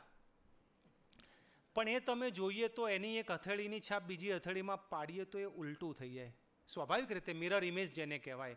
હવે ઉર્દુ ભાષાની એ મજા છે કે મિરર ઇમેજ થાય ને, કદાચ તાહા વધારે કહેશે, એને ઉર્દુમાં કહી શકાય 5 નંબરનો આંક લખવો હોય ને તમારે, તો એની નિશાની આપણું જે હૃદય તમે કરો છો એનાથી ઉલટું. પણ મને આ બધામાંથી એ શોધવાથી કે આ બધા પ્રેમલા પ્રેમલીઓ બધું હાર્ટ કરે ને પછી આરપાર દિલ કરે, ત્યાંથી પણ મને ગાલિબ જ લઈ જાય છે. ગાલિબનો એક સરસ મજાનો શેર છે કે કોઈ પૂછે મેરે દિલ સે તેરે તીરે નિમકશ કો ये खलिश कहाँ से होती जो जिगर के पार होता. તમે જુઓ કે કદાચ મને ખ્યાલ નથી, પણ મને આ સંશોધક ત્યારે મારા મનમાં આ રીતે જીવતો હશે કે શા માટે બધા, કેમ કે ઉસ્માનપુરા બગીચામાં તો ઘણા થડ પર તમને આમ બધું કોતરાયેલું મળ્યું હોય, જુદા જુદા પ્રકારના નામો લખ્યા હોય, એટલે આપણને રસ એ પડતો કે આરપાર કેમ નથી જતો. તો એનો જવાબ પણ ગાલિબે જ કીધો છે કે કોઈ પૂછે મેરે દિલ સે તેરે તીરે નિમકશ કો ये खलिश कहाँ से होती जो जिगर के पार होता. તીરે નિમકશ એટલે અડધું ખૂંચેલું તીર. અને તમે જુઓ બધા હવે એ સમયમાં જો આવું બધા શોધખોળ કરતા હોઈએ તો શું થાય. એટલે આ વેડફાવા જેવું તો નથી, એ ક્યારેક પછી મને આગળ જતાં લાગ્યું, પણ એ સમયે આ બધું વાંચવામાં એક બાજુ મારી પાસે ઉર્દુ લિટરેચરનું ઘણું બધું, કેમ કે ત્યાંથી એ આવે, આ બાજુ ભણવાનું અંગ્રેજી, ગુજરાતીના આટલા મિત્રો. તો એ થયું કે જે કંઈ લખીએ એ એક સ્વરૂપ પાસે અટકે છે, કારણ કે દરેક કવિ પાસે કવિતાનું શાસ્ત્ર તો એક જ રહેવાનું, એ એના શાસ્ત્રની બહાર જવાનું જ નથી. તો હાથમાં શું રહ્યું કે કવિનો શબ્દ. કવિ એ શબ્દ સાથે કેવી રીતે પાર પાડે છે.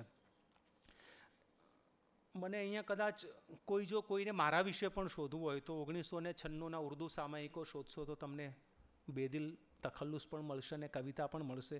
બહુ શેર કરવા જેવી નથી કવિતા, પણ છતાં પણ કહી દઉં એટલે કે ઉમ્મીદ કે સિતારે બેનૂર હો ગયે, કેમ કેવી પેલી ફિલ્મી અસરમાં લખતા એ તમને સીધું દેખાશે. જો પાસ થે હમારે વો દૂર હો ગયે હે, લાએ દવા વો દેખો બેદિલ જખમ કી મેરે, જબકી જખમ સભી અબ નાસૂર હો ગયે હે. પણ આ બધું કંઈ પ્રકાશિત ન કરાય, કેમ કે એ તો ત્યાંનું ત્યાં પછી અટકાવી દીધું. કેમ કે બાળ્યા પછી મને હજી યાદ છે 22 ડિસેમ્બર 1996, મને એમ થયું કે આ બધું શા માટે. આના માટે ભણવામાંથી પડ્યા, આમાં માટે મમ્મી પપ્પાની સ્વાભાવિક રીતે ઠપકો સાંભળ્યો હોય, મિત્રો પાસેથી પણ કેટલું બધું સાંભળ્યું હોય. એ બધું જ્યારે બાળીને નાખી દીધું પછી મને એમ થયું કે હવે કંઈક કરવું છે. તો એ જે કરવું છે એ માત્ર અને માત્ર કવિતા, પણ કવિતામાં પણ કંઈક અલગ. અને એના માટે જ એક મારો શેર છે કે દાદ માંગી નથી કદીએ મેં, શેર મારા વિચાર માગે છે. કે જે કવિતા જો વિચાર કરવા પ્રેરિત ન કરે તો એ કવિતા લખવાનો કશો અર્થ જ નથી, કારણ કે શબ્દ સુધી તો કોઈકને કોઈક લઈ જ જવાનું છે. એ તો નરસિંહ મહેતાને પણ શબ્દ મળ્યો હતો અને એણે શબ્દને મશાલ કરી, તો મને એ મશાલનું અજવાળું આજનું પણ આજે હિતેશ વ્યાસ સુધી આવતું લાગે. તો સ્વાભાવિક રીતે એ તો સમયે સમયે માત્ર અને માત્ર એ મશાલ બદલાશે, એનું અજવાળું બદલાશે. પણ આ બધામાંથી હું જે ક્યાં ગૂંચવાતો તો મારે કવિતા લખવી છે, તો મેં એક શેર એવો પણ લખ્યો છે કે પેલા જે મૃત્યુના સતત જોતા એમ, તો એમ થતું કે માત્ર જન્મ લેવો હોય તો એક જ રસ્તો છે આપણી પાસે, ભગવાનને પણ જન્મ લેવો હોય તો. પણ તમે વિચારો આ દુનિયા છોડવી હોય તો કેટલા બધા રસ્તા છે. તો અવતરવાની પીડા કેવળ પળ બે પળની, અવતરવાની સાથ જ જીવનભરની પીડા. ને દફન કરી ન શક્યો કોઈ લાશ બેદિલની, એ રોજ રોજ મરાયો જરૂરિયાત મુજબ. આ જરૂરિયાત મુજબ રદીફ સાથેની ગઝલ જ્યારે બુદ્ધસભામાં રજૂ થઈ હતી ને, ત્યારે એક કવિને, બુદ્ધસભાની મોટાભાગનાને ખબર હશે કે કવિનું નામ લીધા વગર વંચાય, ત્યારે ધીરુભાઈએ બેદિલ તખલ્લુસ ઉડાવી દીધું હતું. પણ એક કવિને એ થયું કે આ છંદમાં નથી. પછી ધીરુભાઈએ એમ કીધું હતું કે આ જે કવિની છે ને એમાં એ પ્રશ્ન કરવો પણ મોટો પ્રશ્ન છે. પછી મેં ત્યારે સમજાવ્યું કે ભાઈ આપણે જે રસ્તા પર ચાલતા હોઈએ એ જ રસ્તો ન હોય. ગઝલમાં તો અનેક પ્રકારના છંદ છે, ઘણી બધી બહેર છે, બની શકે તમે એ ન પ્રયોજી હોય, કોઈ બીજા એ પ્રયોજે, ઇટ ડઝન્ટ મીન કે એ નથી.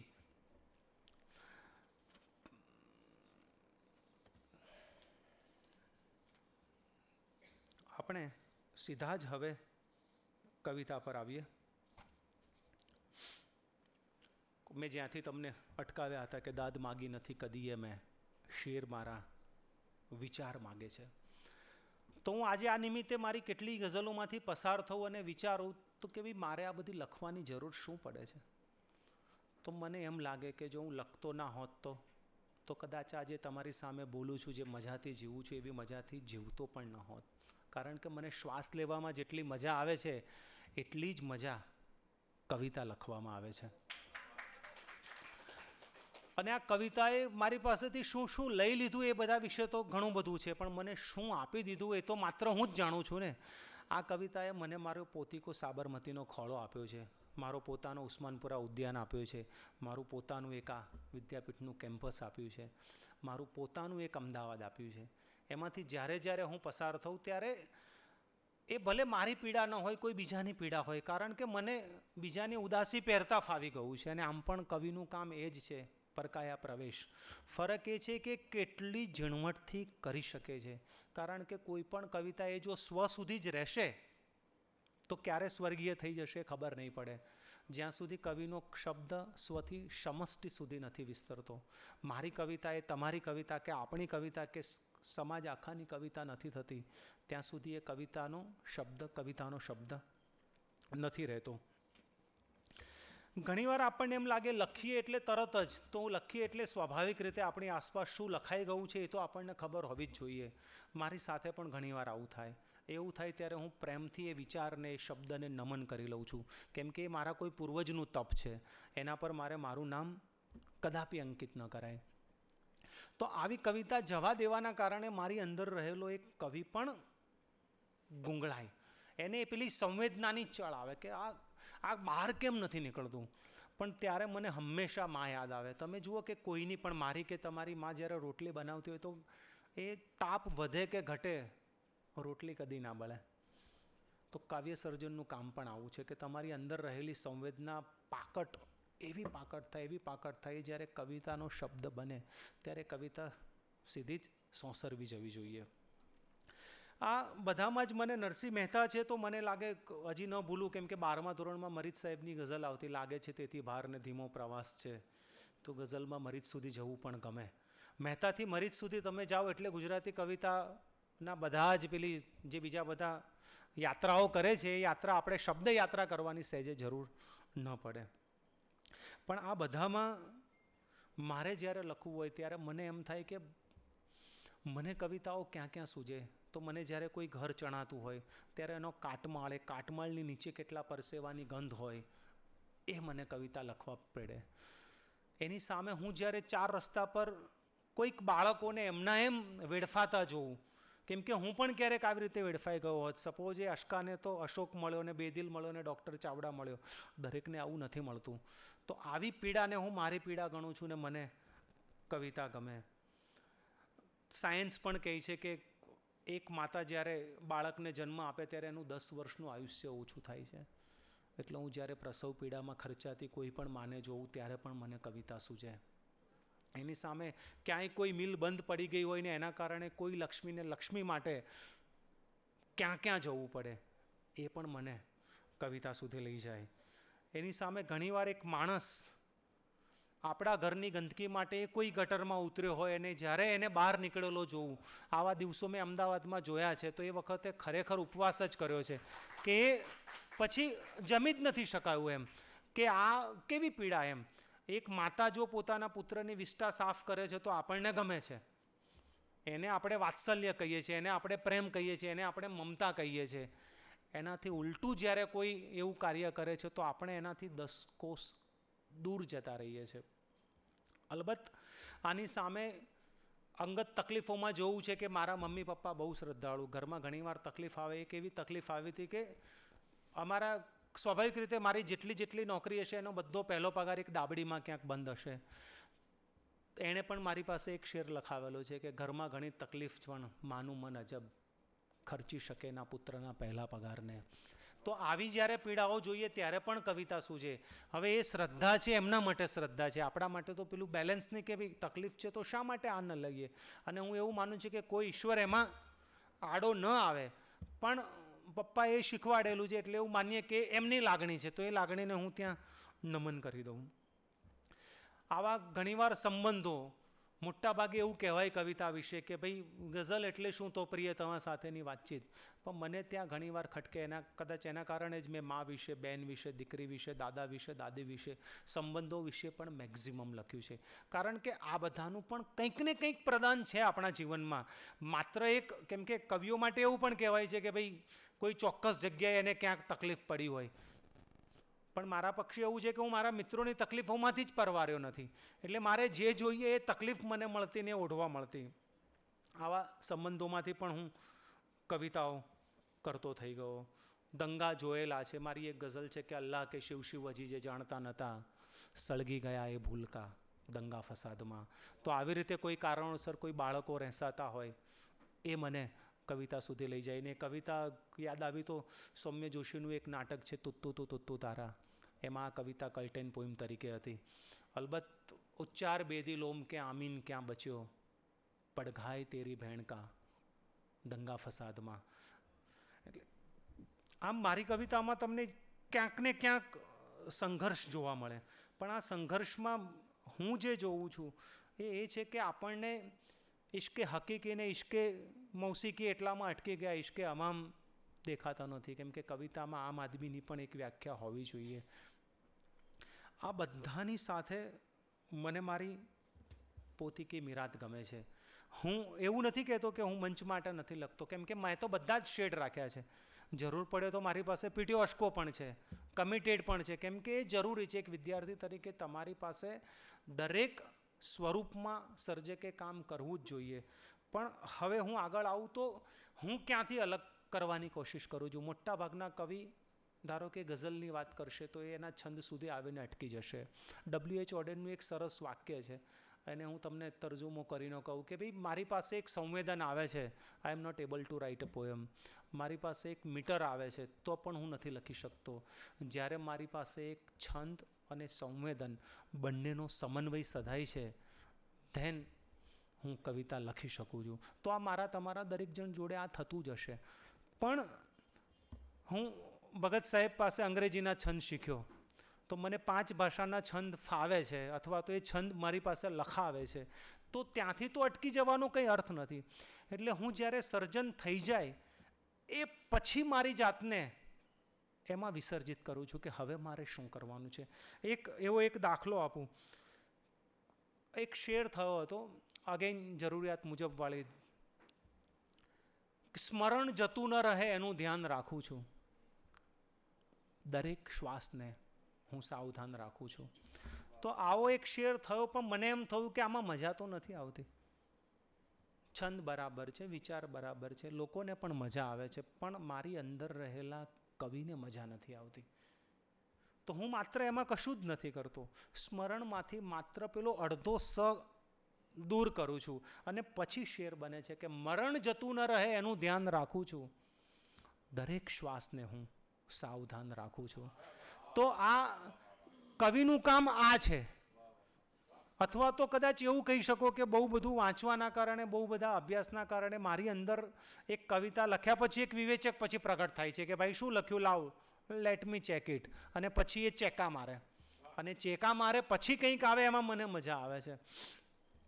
તો વાસ્તવમાં તમે સમજો કે સ્મરણ અને મરણ બંને લગા છે. અહીંયા કવિઓ બેઠા જ છે એટલે વધારે કંઈ કહેવાની જરૂર નથી.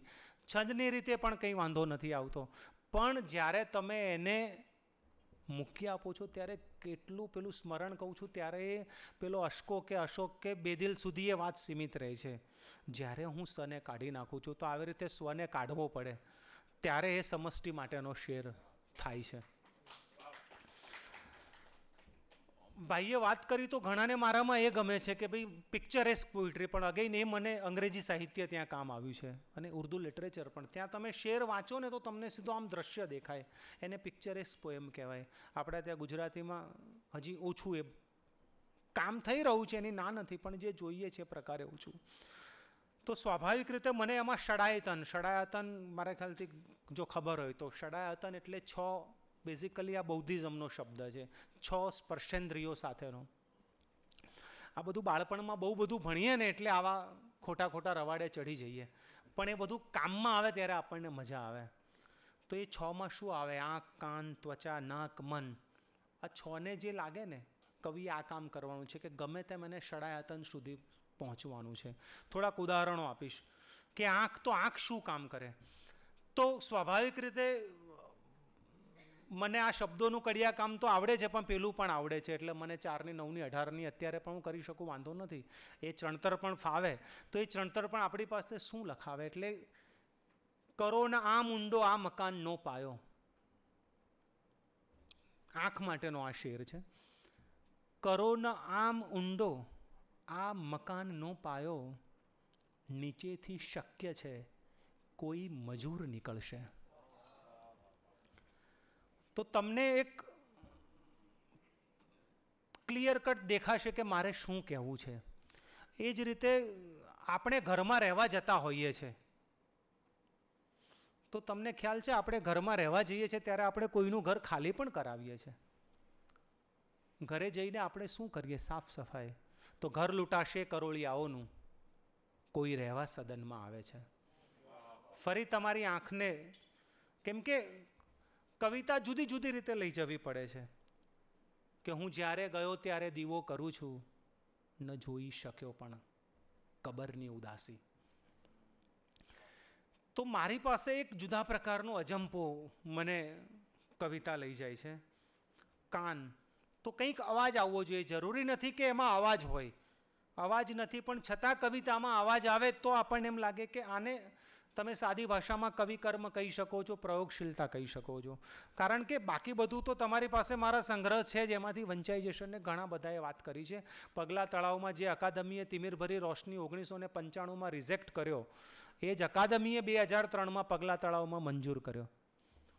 અને એ માત્ર 51 કવિતા જ હતી, કારણ કે મને ક્વોન્ટિટીમાં મજા નથી આવતી, ક્વોલિટીમાં મજા આવે છે. પણ 51 કવિતાના સંગ્રહ વિશે ચંદ્રકાંત ટોપીવાળાથી લઈને રાજેશ વ્યાસથી લઈને કદાચ મોર ધેન 70 રિવ્યૂઝ હશે. એનો મતલબ ઇનફ છે કે 51 કવિતા હશે, સામે એનાથી વધારે ખેરખાં લોકોએ લખ્યું છે. એટલે એના વિશે હું વાત નથી કરી રહ્યો, પણ આમાં તમને કાનની મજા આવશે કે નદીની જેમ અગર ચાલશો થશે રસ્તા. એક નદી ચાલે તો પેલો ખળખળ અવાજ આવે, તમારા કાનને એ પહોંચે. ખડક ઊભા જ રહ્યા છે વિચાર કરવામાં. નદીની જેમ અગર ચાલશો થશે રસ્તા, ખડક ઊભા જ રહ્યા છે વિચાર કરવામાં. હતું જે એ ગયું ફેરફાર કરવામાં, દીવો બુઝાઈ ગયો અંધકાર કરવામાં. સ્પર્શ તો સ્પર્શના નામ વગર કવિતામાં સ્પર્શ. હવે તો આગ પણ અડકે. રાજકોટની ઘટના તાજી છે, પણ આ શેર તો લગભગ 98ની આસપાસનો છે. હવે તો આગ પણ અડકે છતાં બળતું નથી આ અંગ, ત્વચા પણ કેળવાઈ આખરે અંગારની આગળ. એક હદથી વધારે તમે પીડા થઈ જાય તો પણ કશું નથી થતું. ને હાથને ચૂમી ભર્યાનો થઈ ગયો અનુભવ, સાવ કોરી પાટીમાં જ્યાં સહેજ ઘૂંટીમાં. જીભ એ સ્વાદ સાથે જોડાયેલી છે.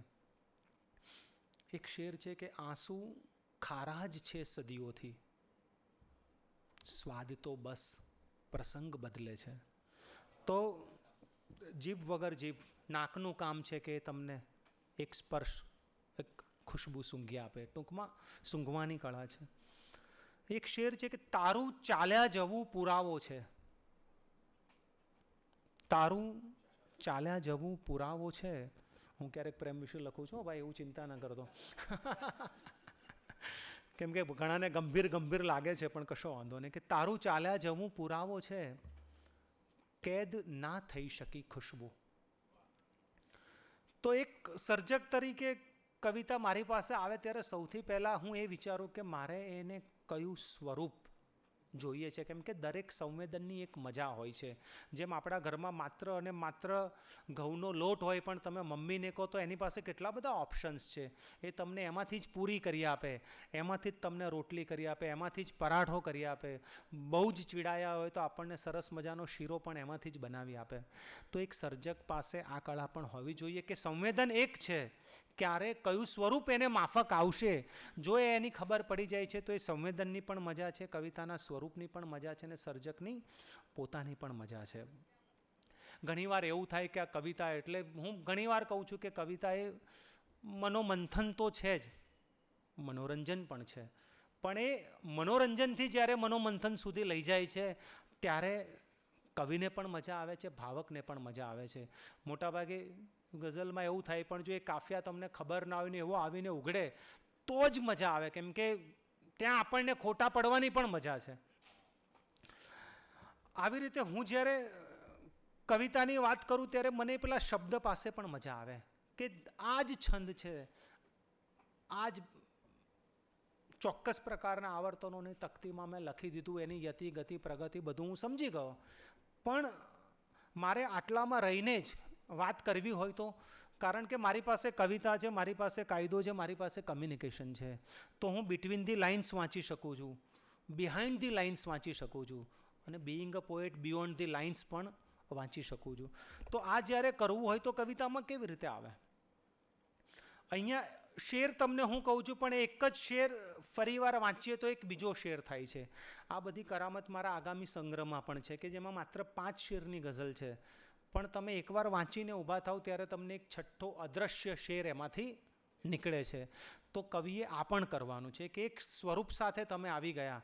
એક સમજો સંવેદના તો ભાવકો છે, કવિઓ છે, આટલું બધું કર્યા પછી બધાને ટચ તો થવાની જ છે, કારણ કે આ દુનિયામાં લાગણીઓ પણ સીમિત છે. કશું જ આપણે વધારે તો લાવી નથી શકવાના.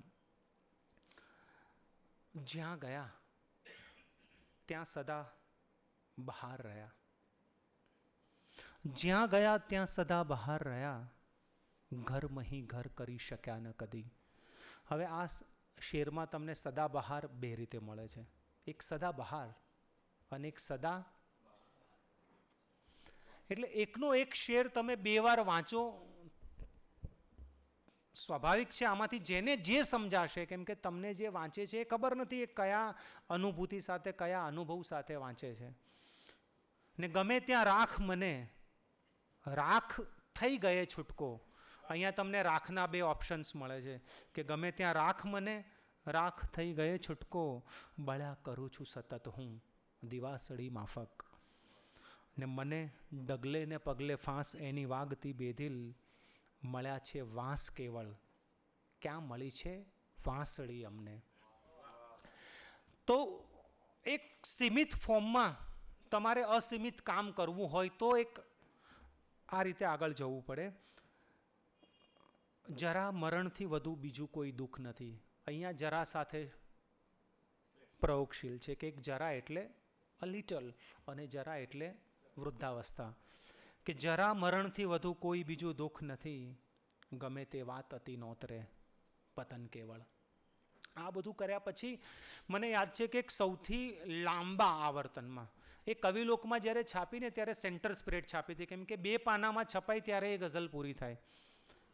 કદાચ સૌથી લાંબી બહેરમાં ને સૌથી લાંબી રદીફમાં પણ કામ કર્યું. તો આવા પ્રયોગો પણ કરવા બન્યા છે. પણ છતાં એક શરત તો એ જ રહી છે કે એમાં કવિતા તો આવવી જોઈએ, રહેવી જોઈએ.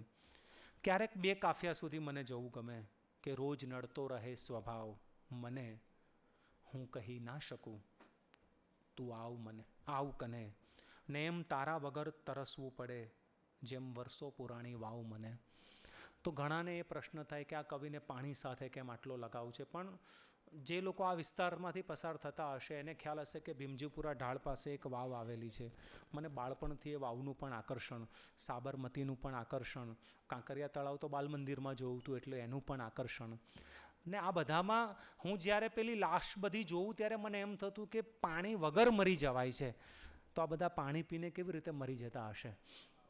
અને આ બધી પીડાઓ ખબર નહીં ક્યારે ઘર કરી ગઈ છે. ને એમાંથી કદાચ હું એવું કહું કે માત્ર 1983થી 1992નો દાયકો, હજી આ મારું જેટલું પણ સર્જન છે ને માત્ર એ સમયકાળના વાંચનને એ સમયના અનુભવો પર જ મેં કર્યું છે. તો એ પછી તો મારી પાસે હજી 4 દાયકા છે.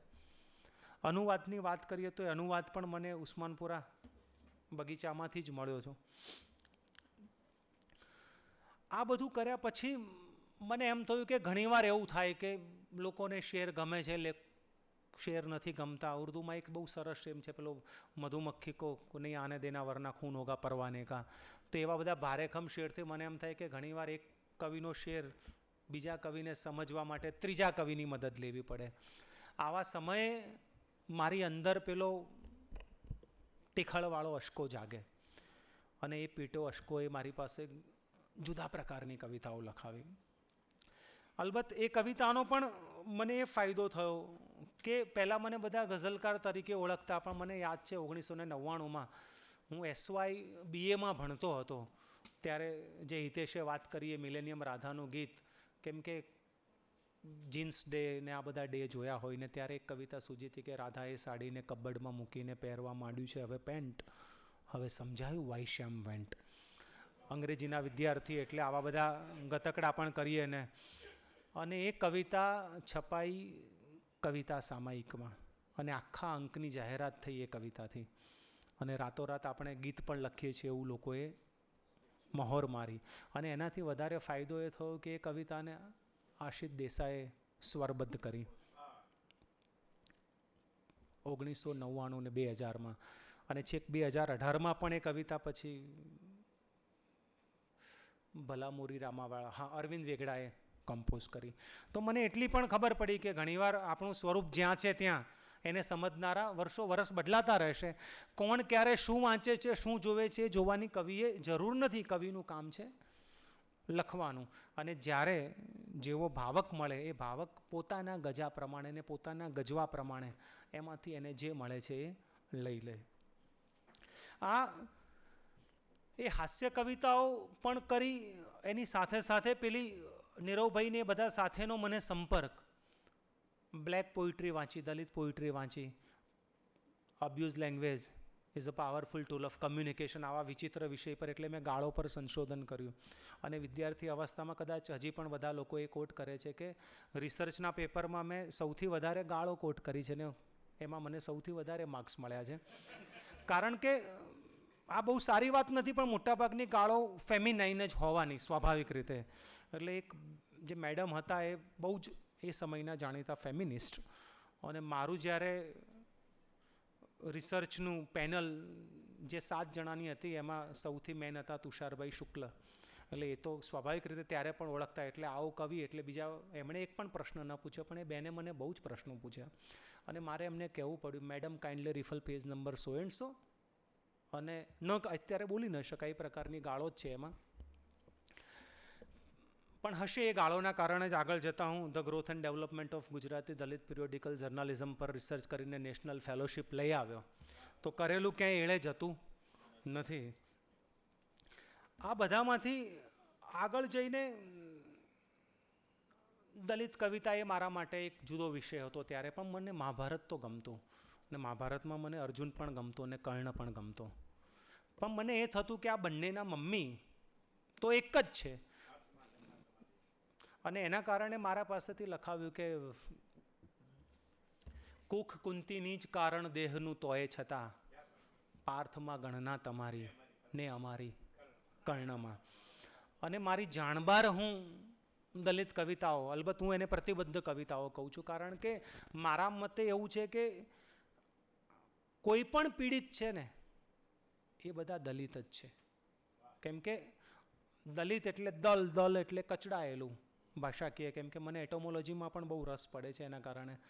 તો મારી આસપાસ તો મને કોઈ એવી રીતે સીધી જ કોઈ એવી પીડાઓ મળેલી નથી, પણ આસપાસ જે કંઈ જોયું હોય એમાંથી આપણે લખતા થયા, અને એ કવિતા જેમ કે બીડીના એક ઠૂંઠે તમને સંભારું શામળિયા, એ મેં ખરેખર એક બ્રાહ્મણ મજૂરને જોઈને લખેલું. અને મારી મોટાભાગે જેને દલિત કવિતાઓ કહેવાય છે બધી તો મુખ્ય ધારાના સામયિકોમાં પ્રકાશિત થયેલી. પણ મને એટલી ખબર પડી કે તમે પીડાને એટલી નીચોવી નાખો, જેમ પેલા શેરડીવાળા કેવા છેલ્લા કૂચામાંથી કશું નથી જવા દેતા, એને પણ ફરીથી નાખે. તો એટલું વલોવો તો એ કવિતા, કેમ કે પીડાને કોઈ જાતિ નથી, પીડાને કોઈ લિંગ નથી, પીડાનો કોઈ ધર્મ નથી. એ માત્ર પીડા અને પીડા જ છે. જો પીડાને તમે પ્રોપર રીતે પચાવીને રજૂ કરશો કવિતામાં તો દરેકને એ સ્પર્શશે જ.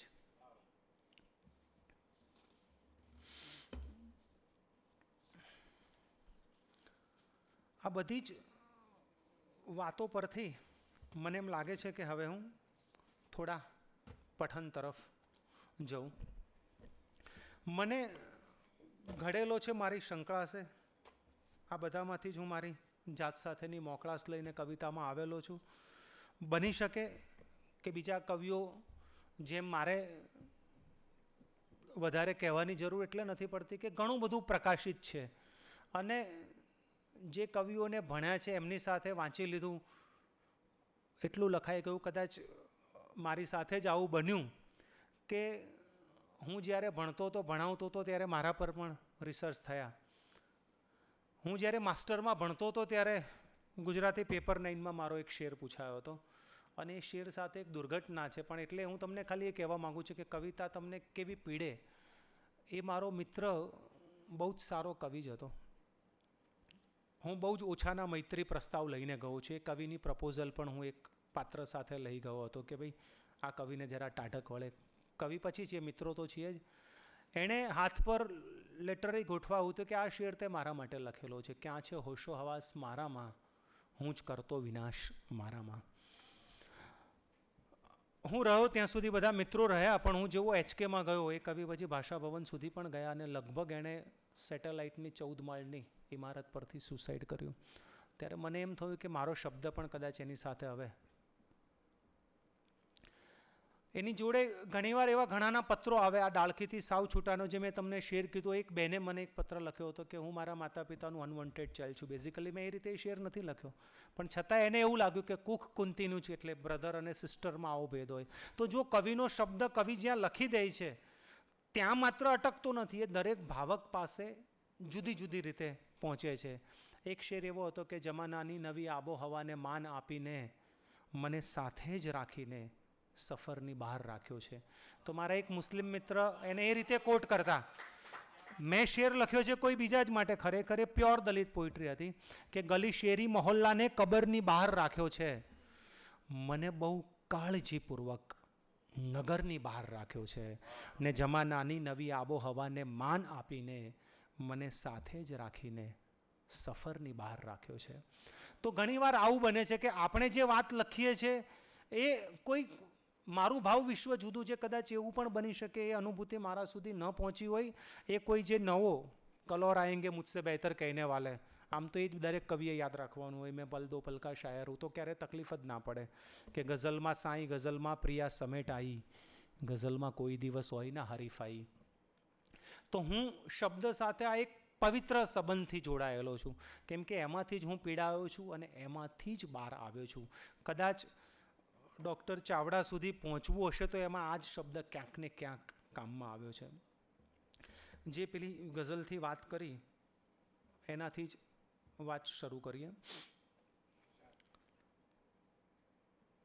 આમાં પણ એક કિસ્સો છે કે મેં 3 કવિતા મોકલી ધીરુભાઈને છાપવા માટે. જનરલી એવું હોય કે આપણે એવું લખીએ જ ને કે આમાંથી જે યોગ્યતા ક્રમે આવે એ પ્રકાશિત કરી આભારી કરશો. આવું સરસ મજાનું એક વાક્ય ગોખાવ્યું હતું એક કવિ મિત્રએ, એટલે લખીએ એમ કે સ્નેહી શ્રી, સ્નેહ સ્મરણ કુશળ હશો, આ સાથે આટલી કવિતા મોકલીએ છીએ. જે પોસ્ટકાર્ડ પાછું આવ્યું એમાંથી એક કુમારમાંને 2 કવિલોકમાં, અને એમ 1997થી વિધિવત ગુજરાતી સાહિત્યમાં આપણો પ્રવેશ થઈ ગયો. અને જે કુમારમાં પ્રકાશિત હતી, કેમ કે રાજેન્દ્ર શાહ એવું કહેતા કે મને કુમારમાં પ્રકાશિત થાય એવી કવિતાઓ લખાય ત્યારે આનંદ થતો. અને મને કદાચ એ ફાયદો પણ રહ્યો છે કે કવિલોકનો હું 2003માં સંપાદક બન્યો, કુમારનો 2004માં સંપાદક બન્યો, 2007માં હું ભાષા ભવનમાં રાઇટિંગ સ્કિલ્સ ભણાવતો અને સાથે સાથે ઉદ્દેશનો સંપાદક બન્યો. અને જે રિજેક્શનની વાત હતી એ જ અકાદમીએ મને 2012માં ગૌરવ પુરસ્કાર આપ્યો. અને આનંદની વાત છે કે વિવેકભાઈ દેસાઈને પણ એ જ વર્ષે ફોટોગ્રાફીમાં ગૌરવ પુરસ્કાર હતો. પણ વિવેકભાઈ સાથેનો સંબંધ મારો લગભગ 2006નો. અમે એક મેગેઝિનમાં હું એક્ઝિક્યુટિવ એડિટર હતો અને એમણે ફોટો એડિટર હતા. એટલે મેં ક્યાં ક્યાં સફર કર્યું છે SUFFER એ કહેવા બેસીશ તો કદાચ આ પટ પણ ટૂંકો પડશે. આપણે સીધા જ સંવેદનાઓ સાથે આગળ વધીએ. ક્યાં છે હોશો હવાસ મારામાં, તર્જે બેદિલ મેં રેખતા કહેના એ વજનમાં છે. હું જ કરતો વિનાશ મારામાં, ને સાવ ખંડેર સમ બધું લાગ્યું, મેં કરી જ્યાં તપાસ મારામાં. આ અરીસોઈ રોજ પૂછે છે કોણ બેઠું ઉદાસ મારામાં, ને કેમ દફનાવવી વિચારું છું, હોય મારી જ લાશ મારામાં. ને કોઈ બેદિલ મને બતાવે ના, કોઈ બેદિલ મને બતાવે ના, શું થયું છે ખલાસ મારામાં. ક્યાં છે હોશો હવાસ મારામાં, હું જ કરતો વિનાશ મારામાં. અને જે શેર હિતેશે રજૂ કર્યો એના ખાલી 2 શેર કહી દઈશ કે મારા ઘરના શુભ ચોઘડિયા લઈને ચાલ્યા, મારા ઘરના શુભ ચોઘડિયા લઈને ચાલ્યા, એ ચાલ્યા તો સાથે ફળિયા લઈને ચાલ્યા. મારા ઘરના શુભ ચોઘડિયા લઈને ચાલ્યા, એ ચાલ્યા તો સાથે ફળિયા લઈને ચાલ્યા, ને એણે હાથેથી ગંગાજળ મોંમાં મૂક્યું, એણે હાથેથી ગંગાજળ મોંમાં મૂક્યું, બેદિલ આંખોમાં જળ ચડ્યા, લઈને ચાલ્યા મારા ઘરના શુભ ચોઘડિયા, લઈને ચાલ્યા. મા ઉપર એક આખી ગઝલ છે, જે એ પણ કુમારમાં જે તે સમયે. થઈ અજાણી શહેરમાં આવ્યા પછીથી માં, થઈ અજાણી શહેરમાં આવ્યા પછીથી માં, 8 આનાની ચબરખીમાં જ મળતી માં, ને હાથને ચૂમી ભર્યાનો થઈ ગયો અનુભવ, સાવ કોરી પાટીમાં જ્યાં સહેજ ઘૂંટીમાં, ને શ્વાસ મારા એમ કંઈ અમથા વધ્યા છે ક્યાં, શ્વાસ મારા એમ કંઈ અમથા વધ્યા છે ક્યાં, રોજ ખર્ચાતી રહી છે થોડી થોડી માં, ને આ વખત વર્ષો પછી હું જઈ રહ્યો છું ગામ, આ વખત વર્ષો પછી હું જઈ રહ્યો છું ગામ, આ વખત થાકી જવાનો હું શોધીમાં, ને આજ હું બેદિલ રડ્યો ત્યારે થઈ છે જાણ, આજ હું બેદિલ રડ્યો ત્યારે થઈ છે જાણ, ખૂબ ભીંજાતી હતી મારામાં કોરીમાં, થઈ અજાણી શહેરમાં આવ્યા પછીથી માં, 8 આનાની ચબરખીમાં જ મળતી માં.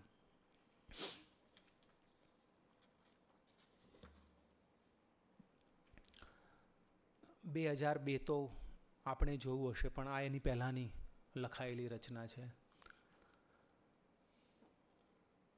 ચારે તરફ હો ધ્રાસકા દંગા ફસાદમાં, ચારે તરફ હો ધ્રાસકા દંગા ફસાદમાં, પ્રતિબિંબ લાગે પારકા દંગા ફસાદમાં, ને અલ્લાહ કે શિવ શિવ હજી જે જાણતા નહોતા, અલ્લાહ કે શિવ શિવ હજી જે જાણતા નહોતા, સળગી ગયા એ ભૂલકા દંગા ફસાદમાં, ને માણસ હશે કે જાનવર એ ના ખબર પડે, માણસ હશે કે જાનવર એ ના ખબર પડે, છુટ્ટા મળે છે હાડકા દંગા ફસાદમાં, ને જેને મુલાયમ હાથ હંમેશા સજાવતા, જેને મુલાયમ હાથ હંમેશા સજાવતા, એ ઘર તૂટે લઈ આંચકા દંગા ફસાદમાં, ને ઉચ્ચાર બેદિલ ઓમ કે આમીન ક્યાં બચ્યો, ઉચ્ચાર બેદિલ ઓમ કે આમીન ક્યાં બચ્યો, પડઘાય તેરી બહેણ કા દંગા ફસાદમાં, ચારે તરફ હો ધ્રાસકા દંગા ફસાદમાં, પ્રતિબિંબ લાગે પારકા દંગા ફસાદમાં. જે ગઝલ વિશે વાત કરી હતી એ કે મરણ જતું ન રહે એનું ધ્યાન રાખું છું, મરણ જતું ન રહે એનું ધ્યાન રાખું છું, દરેક શ્વાસને હું સાવધાન રાખું છું, મરણ જતું ન રહે એનું ધ્યાન રાખું છું, દરેક શ્વાસને હું સાવધાન રાખું છું, ને દહન કર્યા જ કરું રોજ લાગણીઓને, દહન કર્યા જ કરું રોજ લાગણીઓને, હું મારી ભીતરે આખું સ્મશાન રાખું છું, ને ભલે છું કોળિયું નાનું છતાં સમય આવે, ભલે છું કોળિયું નાનું છતાં સમય આવે, સૂરજની સાથ બરાબરનું સ્થાન રાખું છું, ને મને ખબર છે મને તું કશું ન દેવાનો, મને ખબર છે મને તું કશું ન દેવાનો, કશું ન માગીને હું તારી શાન રાખું છું, ને કોઈની આબરૂ ખાતર હું મૌન છું બેદિલ, કોઈની આબરૂ ખાતર હું મૌન છું બેદિલ, નહીં તો હું તેજાબી જબાન રાખું છું, મરણ જતું ન રહે એનું ધ્યાન રાખું છું. આમ લાગે ને આગ અંદરથી, કોઈ તો છે સજાગ અંદરથી. આમ લાગે ને આગ અંદરથી, કોઈ તો છે સજાગ અંદરથી, ને હાથ લાગે છતાં ન પકડાતા, છે અરીસામાં દાગ અંદરથી. હાથ લાગે છતાં ન પકડાતા, છે અરીસામાં દાગ અંદરથી, ને બહારથી એકદમ સલામત છું. બહારથી એકદમ સલામત છું, માત્ર છે નાસભાગ અંદરથી. ને દ્રશ્ય સઘળા થઈ ગયા છે સ્થિર, દ્રશ્ય સઘળા થઈ ગયા છે સ્થિર, આ જ મોકો છે જાગ અંદરથી. ને તાપ સંતાપ તપ સુધી પહોંચે, તાપ સંતાપ તપ સુધી પહોંચે, તો જ પ્રગટે વિરાગ અંદરથી. આમ લાગે ને આગ અંદરથી.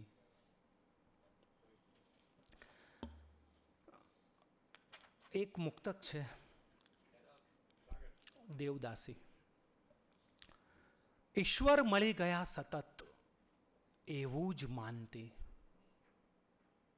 ઈશ્વર મળી ગયા સતત એવું જ માનતી, દીવાની આછી જ્યોત પર એ હાથ રાખતી, ને મંદિરના ગર્ભગૃહમાં જેને રહ્યો તો ગર્ભ, એ કમનસીબ બાળકીનું નામ આરતી. મંદિરના ગર્ભગૃહમાં જેને રહ્યો તો ગર્ભ, એ કમનસીબ બાળકીનું નામ આરતી.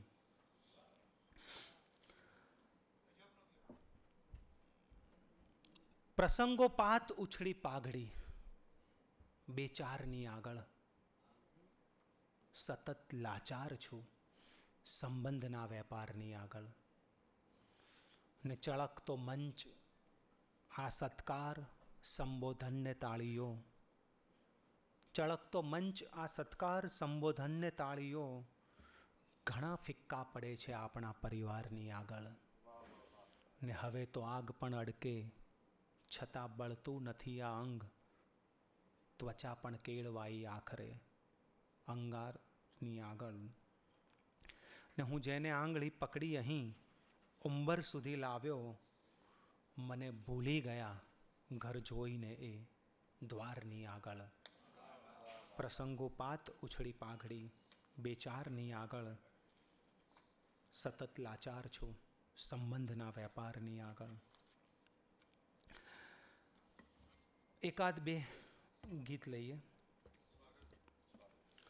વૃદ્ધ મજૂરનું ગીત. બીડીના એક ઠૂંઠે તમને સંભારું શામળિયા, કે સાંજ પડે ને ઝાલર ટાણે તારે મંદિરેથી છોને નીકળવાનું થાતું, મારી સામે તું જુએ ના, તારી સામે નતમસ્તકથી મારે ના જોવાતું. કે સાંજ પડે ને ઝાલર ટાણે તારે મંદિરેથી છોને નીકળવાનું થાતું, મારી સામું તું જુએ ના, તારી સામે નતમસ્તકથી મારે ના જોવાતું. ને આંખ જરા જો બારી લક પહોંચે તો ખાલી નજરે પડતા રંગબેરંગી સળિયા, બીડીના એક ઠૂંઠે તમને સંભારું શામળિયા. કે મારા પગ પર ઊભા રહેવું મારાથી ના બનતું, કેવો થાક લઈને જીવું, મારી ઉપર રોજે આખું આપ તૂડે છે, જન્મારાનો વાંક લઈને જીવું. ને જાત ગળાતા વાર હવેશી હોવાનો અણસાર લઈને અરમાનો ઓગળિયા, બીડીના એક ઠૂંઠે તમને સંભારું શામળિયા, બીડીના એક ઠૂંઠે તમને સંભારું શામળિયા. એવો જ એક વિષય છે કે તમે ગણિકા પર કવિતા, કોઠામાં જરાક કોઈ જુએ જઈને છેક કોઠામાં, શરીર માત્ર જીવે છે દરેક કોઠામાં. ને પથારી સાથ તરત જાતને પથારે છે. પથારી સાથ તરત જાતને પથારે છે. બધાને માન, બધાને વિવેક કોઠામાં. ને ભલે ને પેટને લીધે જ પેટ વેચે છે. ભલે ને પેટને લીધે જ પેટ વેચે છે. રહે ન પેટ કદી એ જ ટેક કોઠામાં. ને ઘરાક હોય ગમે તે કદી ન દીધો શ્રાપ. ઘરાક હોય ગમે તે કદી ન દીધો શ્રાપ. છોખોળિયું છે દુખી જીવનેક કોઠામાં. ને બધી બાજુ હતા બંધ બારણા બેદિલ. બધી બાજુ હતા બંધ બારણા બેદિલ. પીડાનું મૂળ મળ્યું તોય એક કોઠામાં. જરાક કોઈ જુએ જઈને છેક કોઠામાં.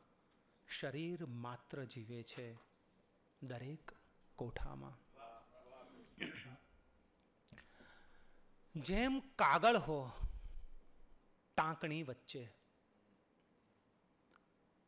જેમ કાગળ હો ટાંકણી વચ્ચે. એમ સંબંધ આપણી વચ્ચે. ને જીતશું કેમ આ ટણી વચ્ચે.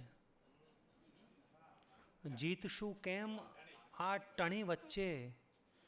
છે અબોલા જ છાવણી વચ્ચે. ને ઘર ફરીથી હવે ન બનશે ઘર. ઘર ફરીથી હવે ન બનશે ઘર. પાંચમી ભીંત તે ચણી વચ્ચે. ને કાચ જેવી જ જિંદગી મારી. કાચ જેવી જ જિંદગી મારી. હું જીવું છું હીરા કણી વચ્ચે. ને હાથ છૂટ્યો અશોક બેદિલનો. લોહી આવ્યું છે લાગણી વચ્ચે. જેમ કાગળ હો ટાંકણી વચ્ચે.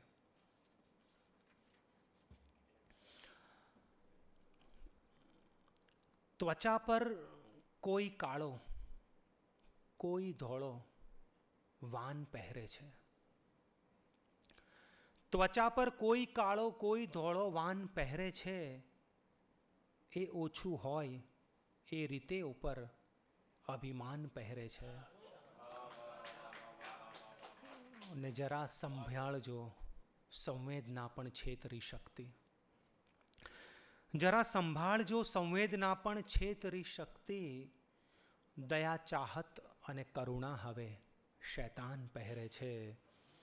ને જવું તો ક્યાં જવું રસ્તો રહ્યો ના એક પણ સાચો.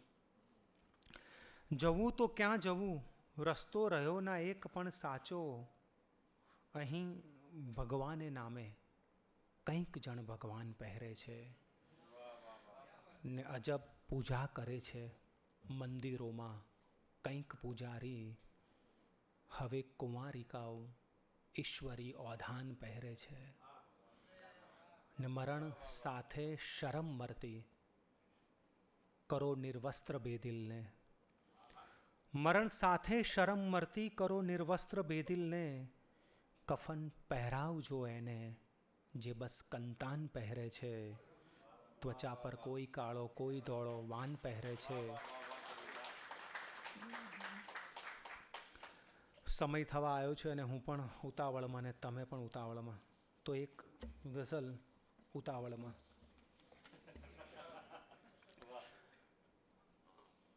મને ઘણા એમ કહેતા કે તું આટલું બધું કરતો રહ્યો છે તો પછી ક્યાંય જીવ્યો છે કે નહીં. પણ એના વિશે પણ ઘણું બધું છે. એના વિશે વિગતે ક્યારેક વાત કરશો. પણ એક ગઝલ છે ઉતાવળમાં. પડી તો મોડી પડી છે ખબર ઉતાવળમાં. જીવી રહ્યો છું હું જીવ્યા વગર ઉતાવળમાં. ને પૂછી શક્યો ન બરાબર રીતે ખબર અંતર. પૂછી શક્યો ન બરાબર રીતે ખબર અંતર. મળી તી જિંદગી રસ્તા ઉપર ઉતાવળમાં. ને તૂટી જવાનું હતું, આખરે ગયું તૂટી. તૂટી જવાનું હતું, આખરે ગયું તૂટી. બનાવી દીધું હતું એક ઘર ઉતાવળમાં. ને બધું જ યાદ કરી સાથ લઈ ગઈ છે તું. બધું જ યાદ કરી સાથ લઈ ગઈ છે તું. ફકત મને જ ભૂલી ભીંત પર ઉતાવળમાં. ને અશોક બહાર ન આવે તો શું કરે બેદિલ. અશોક બહાર ન આવે તો શું કરે બેદિલ. તે સાવ ખુલ્લી મૂકી છે કબર. અશોક બહાર ન આવે તો શું કરે બેદિલ. તે સાવ ખુલ્લી મૂકી છે કબર ઉતાવળમાં. મને છે ને આ બેદિલનું તખલ્લુસ પણ ટૂંકું પડતું હતું, એટલે મેં એક નવા સંગ્રહમાં એ પ્રયોગ કર્યો છે કે એમાં અશોક પણ આવે છે, બેદિલ પણ આવે છે, અને એમ 5 ગઝલના શેર 6 થઈ જાય છે. પણ કવિનું કામ ત્યાંથી અટકતું નથી. મને મારી વાત કરવા માટે સ્વરૂપ પણ ઓછા પડ્યા. એના કારણે મેં એક નવું સ્વરૂપ પણ બનાવ્યું છે, ગઝલ. જે ગઝલ નથી, હઝલ નથી, પણ એક ચોક્કસ પ્રકારના કટાક્ષ. જે લોકો અંગ્રેજી સાહિત્ય સાથે પનારો પાડતા હશે એને ખબર હશે કે there is a hairline between farce and satire. તો એના માટે એક આખું નવું સ્વરૂપ. એટલે ગઝલ વિશે તો મને સમય ઓછો પડશે, પણ સમય થવા જ આવ્યો છે એટલે મેં ઘડિયાળ પણ પહેરી લીધી છે. અને માત્ર 2 કવિતા સાથે આ મારી વાતને વિરામ આપીશ. અને આ 2 શેડ જુદા છે, કેમ કે એને પણ 15 મિનિટનો પટ ટૂંકો પડે તો મારે તો કેટલું બધું છે, તો માને મારો પટ પણ ટૂંકો પડે, કેમ કે સાબરમતીને તમે રિવરફ્રન્ટમાં ટૂંકાવી શકો. મારી સાબરમતી તો બહુ જ, અને એના માટે મેં લખેલું પણ છે કે તારા ગયા પછી એ તારાવતી રહી, બેદિલની આંખમાં સદા સાબરમતી રહી. ને અશકો થયો અશોકને મોટું થયું સ્મરણ, બેદિલની નાની ભૂલ પણ મોટી થતી રહી. ને 2-4 શેરમાં હજી ગોપિત રહી છે તું. 2-4 શેરમાં ભલે થોડી છતી રહી. ને તારા સિવાય કોઈ ક્યાં જાણી શક્યું હજી, દુનિયા ત્યજીને પણ મને તું જીવતી રહી. ને મારા આ ખોળિયામાં શું ખોળ્યા કરું છું હું, મારા આ ખોળિયેથી તું પાછી જતી રહી. હવે ઘણીવાર મેં તમને કીધું એ બાળ મન, તો મારા વિસ્તારમાં એ વડલાની એક વાત કે ત્યાં બધા 60 વર્ષના ડોસાઓ બેસતા, અને એક જમના કાકી, એનું નામ ખરેખર જમના દાદી, પણ એ વખતે જમના કાકી. તો એ જે થતી મસ્તી, એમને એમ લાગે કે આ છોકરાઓ લંગસિયા રમે છે, પણ મારામાં તો આ બધું એક ફિક્સ થતું. અને જ્યારે હું કવિ થયો ત્યારે પાછો યાદમાં ગયો અને એમાંથી જે કવિતા લખાઈ. અને એ કવિતા પણ એવી રીતે કે મારે એક વૃદ્ધાશ્રમમાં કવિતા વાંચવા જવાનું થયું, તો મને એમ લાગ્યું કે ત્યાં હું પ્રેમની કવિતા, તું કહું કે તમે એક મારો આખો પ્રણય કવિતાનો સંગ્રહ છે. અને જે બેનને અર્પણ કર્યો છે, એમણે 2003માં મારું સંમેલન સાંભળવા આવતા હતા. 2004માં મારા પત્ની છે, એટલે બીજું કંઈ ન વિચારતા. 2012માં એમને અર્પણ કરેલો છે. તો આ છે ડોસાઓનું પ્રણય ગીત. ઘણા કવિઓ એને સાયકોલોજીકલ ગીત કહે છે, અને હું એમ માનું છું કે કવિ જાણે અજાણે સાયકોલોજી તો એને સમજણમાં આવી જ જોઈએ. અંદર અંદર ગુપચુપ કરતી શેરીના નાકા પર બેસી 60 વર્ષની ટોળી, જમના કાકી જ્યારે નીકળે પહેરી ચણિયા ચોળી. ટોપી હેઠળ ડાય કરેલા શ્વેત વાળને વારે ઘડીએ ઢાંક પીછોડો કરતા, મરું મરું થઈ રહેલા ડોસા લાકડીઓના ટેકે જમના કાકી ઉપર મરતા. સમજે નહીં કંઈ જમના કાકી, સરસ્વતી ગંગાના ઘરમાં પાછી સળગે હોળી, જમના કાકી જ્યારે નીકળે પહેરી ચણિયા ચોળી. અંધાપો આવેલી આંખો ધોળા દાડે ચશ્મામાંથી જોવા લાગી સપના, હૃદય રોગના હુમલામાંથી બચી ગયેલા ડોસા બોલે 16 વર્ષની જમના. છગનાની લારીએ ડોસા ચાને બદલે પાણીમાં બિસ્કુટો ખાતા બોળી, જમના કાકી જ્યારે નીકળે પહેરી ચણિયા ચોળી. અને ફિલ્મોમાં લખીએ છીએ એટલે પિક્ચરેસ તો થવું કંઈ જોવું ને. તો બટકા એવા જમના કાકી, વા આવેલા પગમાં પહેરે એડીવાળા સેન્ડલ. જમના કાકી આગળ, પાછળ ધૂળા કાકા હાંફે, સાયકલને મારી પેડલ, ને દેશીની પોટલિયું સાથે શરમબાઈને ધૂળા કાકા પી ગયા છે ઘોડી. જમના કાકી જ્યારે નીકળે પહેરી ચણિયા ચોળી.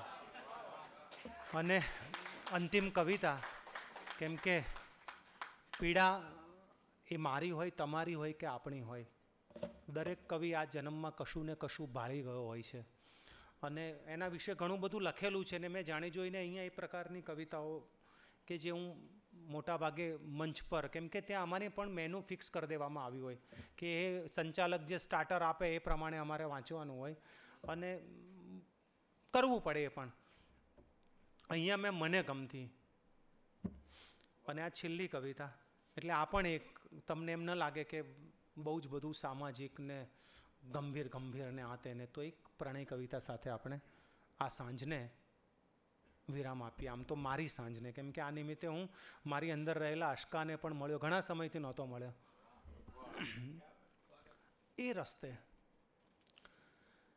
એ રસ્તે જ્યાં ગુલમહોરની કઈ ડાળખી તૂટી, એ રસ્તે જ્યાં કોઈ કારણસર સાથ ગયો તો ખોટી, એ રસ્તે હું ચાલ્યો પાછો જ્યાં તું હાથથી છૂટી.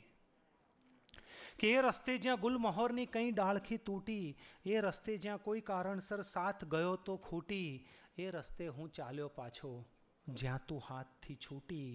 એ રસ્તે જો હજી એ સડકો ફરે લઈને લૂ, એ રસ્તે જો હજી એ તડકો મને અડીને છું, એ રસ્તે જો હજી આછી જોવા મળતી તું. એ રસ્તે જો હજી એ સડકો ફરે લઈને લૂ, એ રસ્તે જો હજી એ તડકો મને અડીને છું, એ રસ્તે જો હજી એ આછી જોવા મળતી તું, એ રસ્તે ક્યાં થાકે આંગળી એક નામને ઘૂંટી, એ રસ્તે હું ચાલ્યો પાછો જ્યાં તું હાથથી છૂટી. કે એ રસ્તે જે રસ્તે ક્યારેક બેઉ હતા પ્રવાસી, એ રસ્તે મન ચરણે ખૂંચે સ્મરણોની કપાસી, એ રસ્તે રસ્તામાં મળતી છાની એક ઉદાસી, ને એ રસ્તે જ્યાં કાચ સરીખી કંઈક લાગણી ફૂટી, એ રસ્તે હું ચાલ્યો પાછો જ્યાં તું હાથથી છૂટી. એ રસ્તે ચલ ફરી બેઉ અજાણ થઈને મળીએ, એ રસ્તે ચલ ફરી બેઉ ઝીણા થઈ ચળહળીએ, એ રસ્તે ચલ ફરી બેઉ મૌન રહી સાંભળીએ, એ રસ્તે ચલ ફરી ખોળીએ સમય ગયો જે લૂંટી, એ રસ્તે હું ચાલ્યો પાછો જ્યાં તું હાથથી છૂટી. મારી જેમ આપ સૌને પણ આપનો ખોવાયેલો સમય ફરી મળે એવી શુભકામનાઓ સાથે વિરમું છું.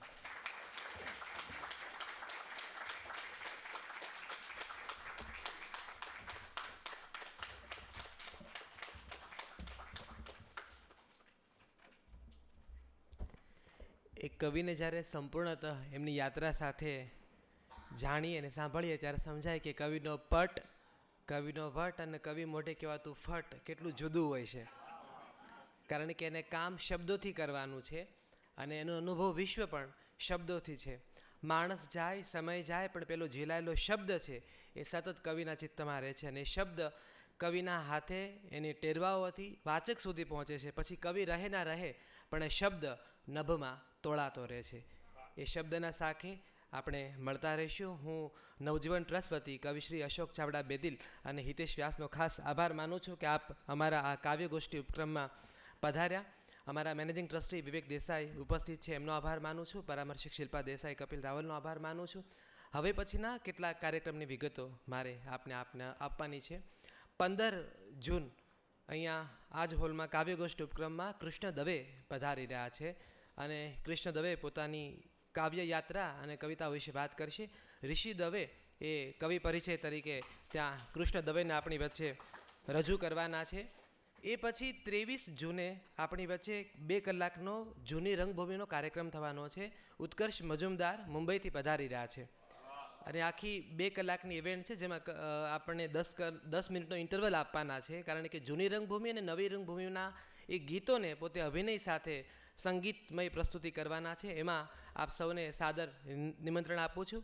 એ પછી 30 જૂને એસ્થર ડેવિડ આપણી વચ્ચે આવી રહ્યા છે. રૂબિન ડેવિડ વિશે વાત કરવા માટે એક સુંદર મજાનું પુસ્તક નવજીવન ટ્રસ્ટ તૈયાર કરી રહ્યું છે, જેમાં એ જે પ્રાણી સંગ્રહાલય છે અને એની સાથે, કારણ કે માધવ રામાનુજી તો અદ્ભુત નવલકથા પણ આ વિષય પર કરી છે, તો એસ્થર ડેવિડને સાંભળવા માટે આપ સૌ પધારો.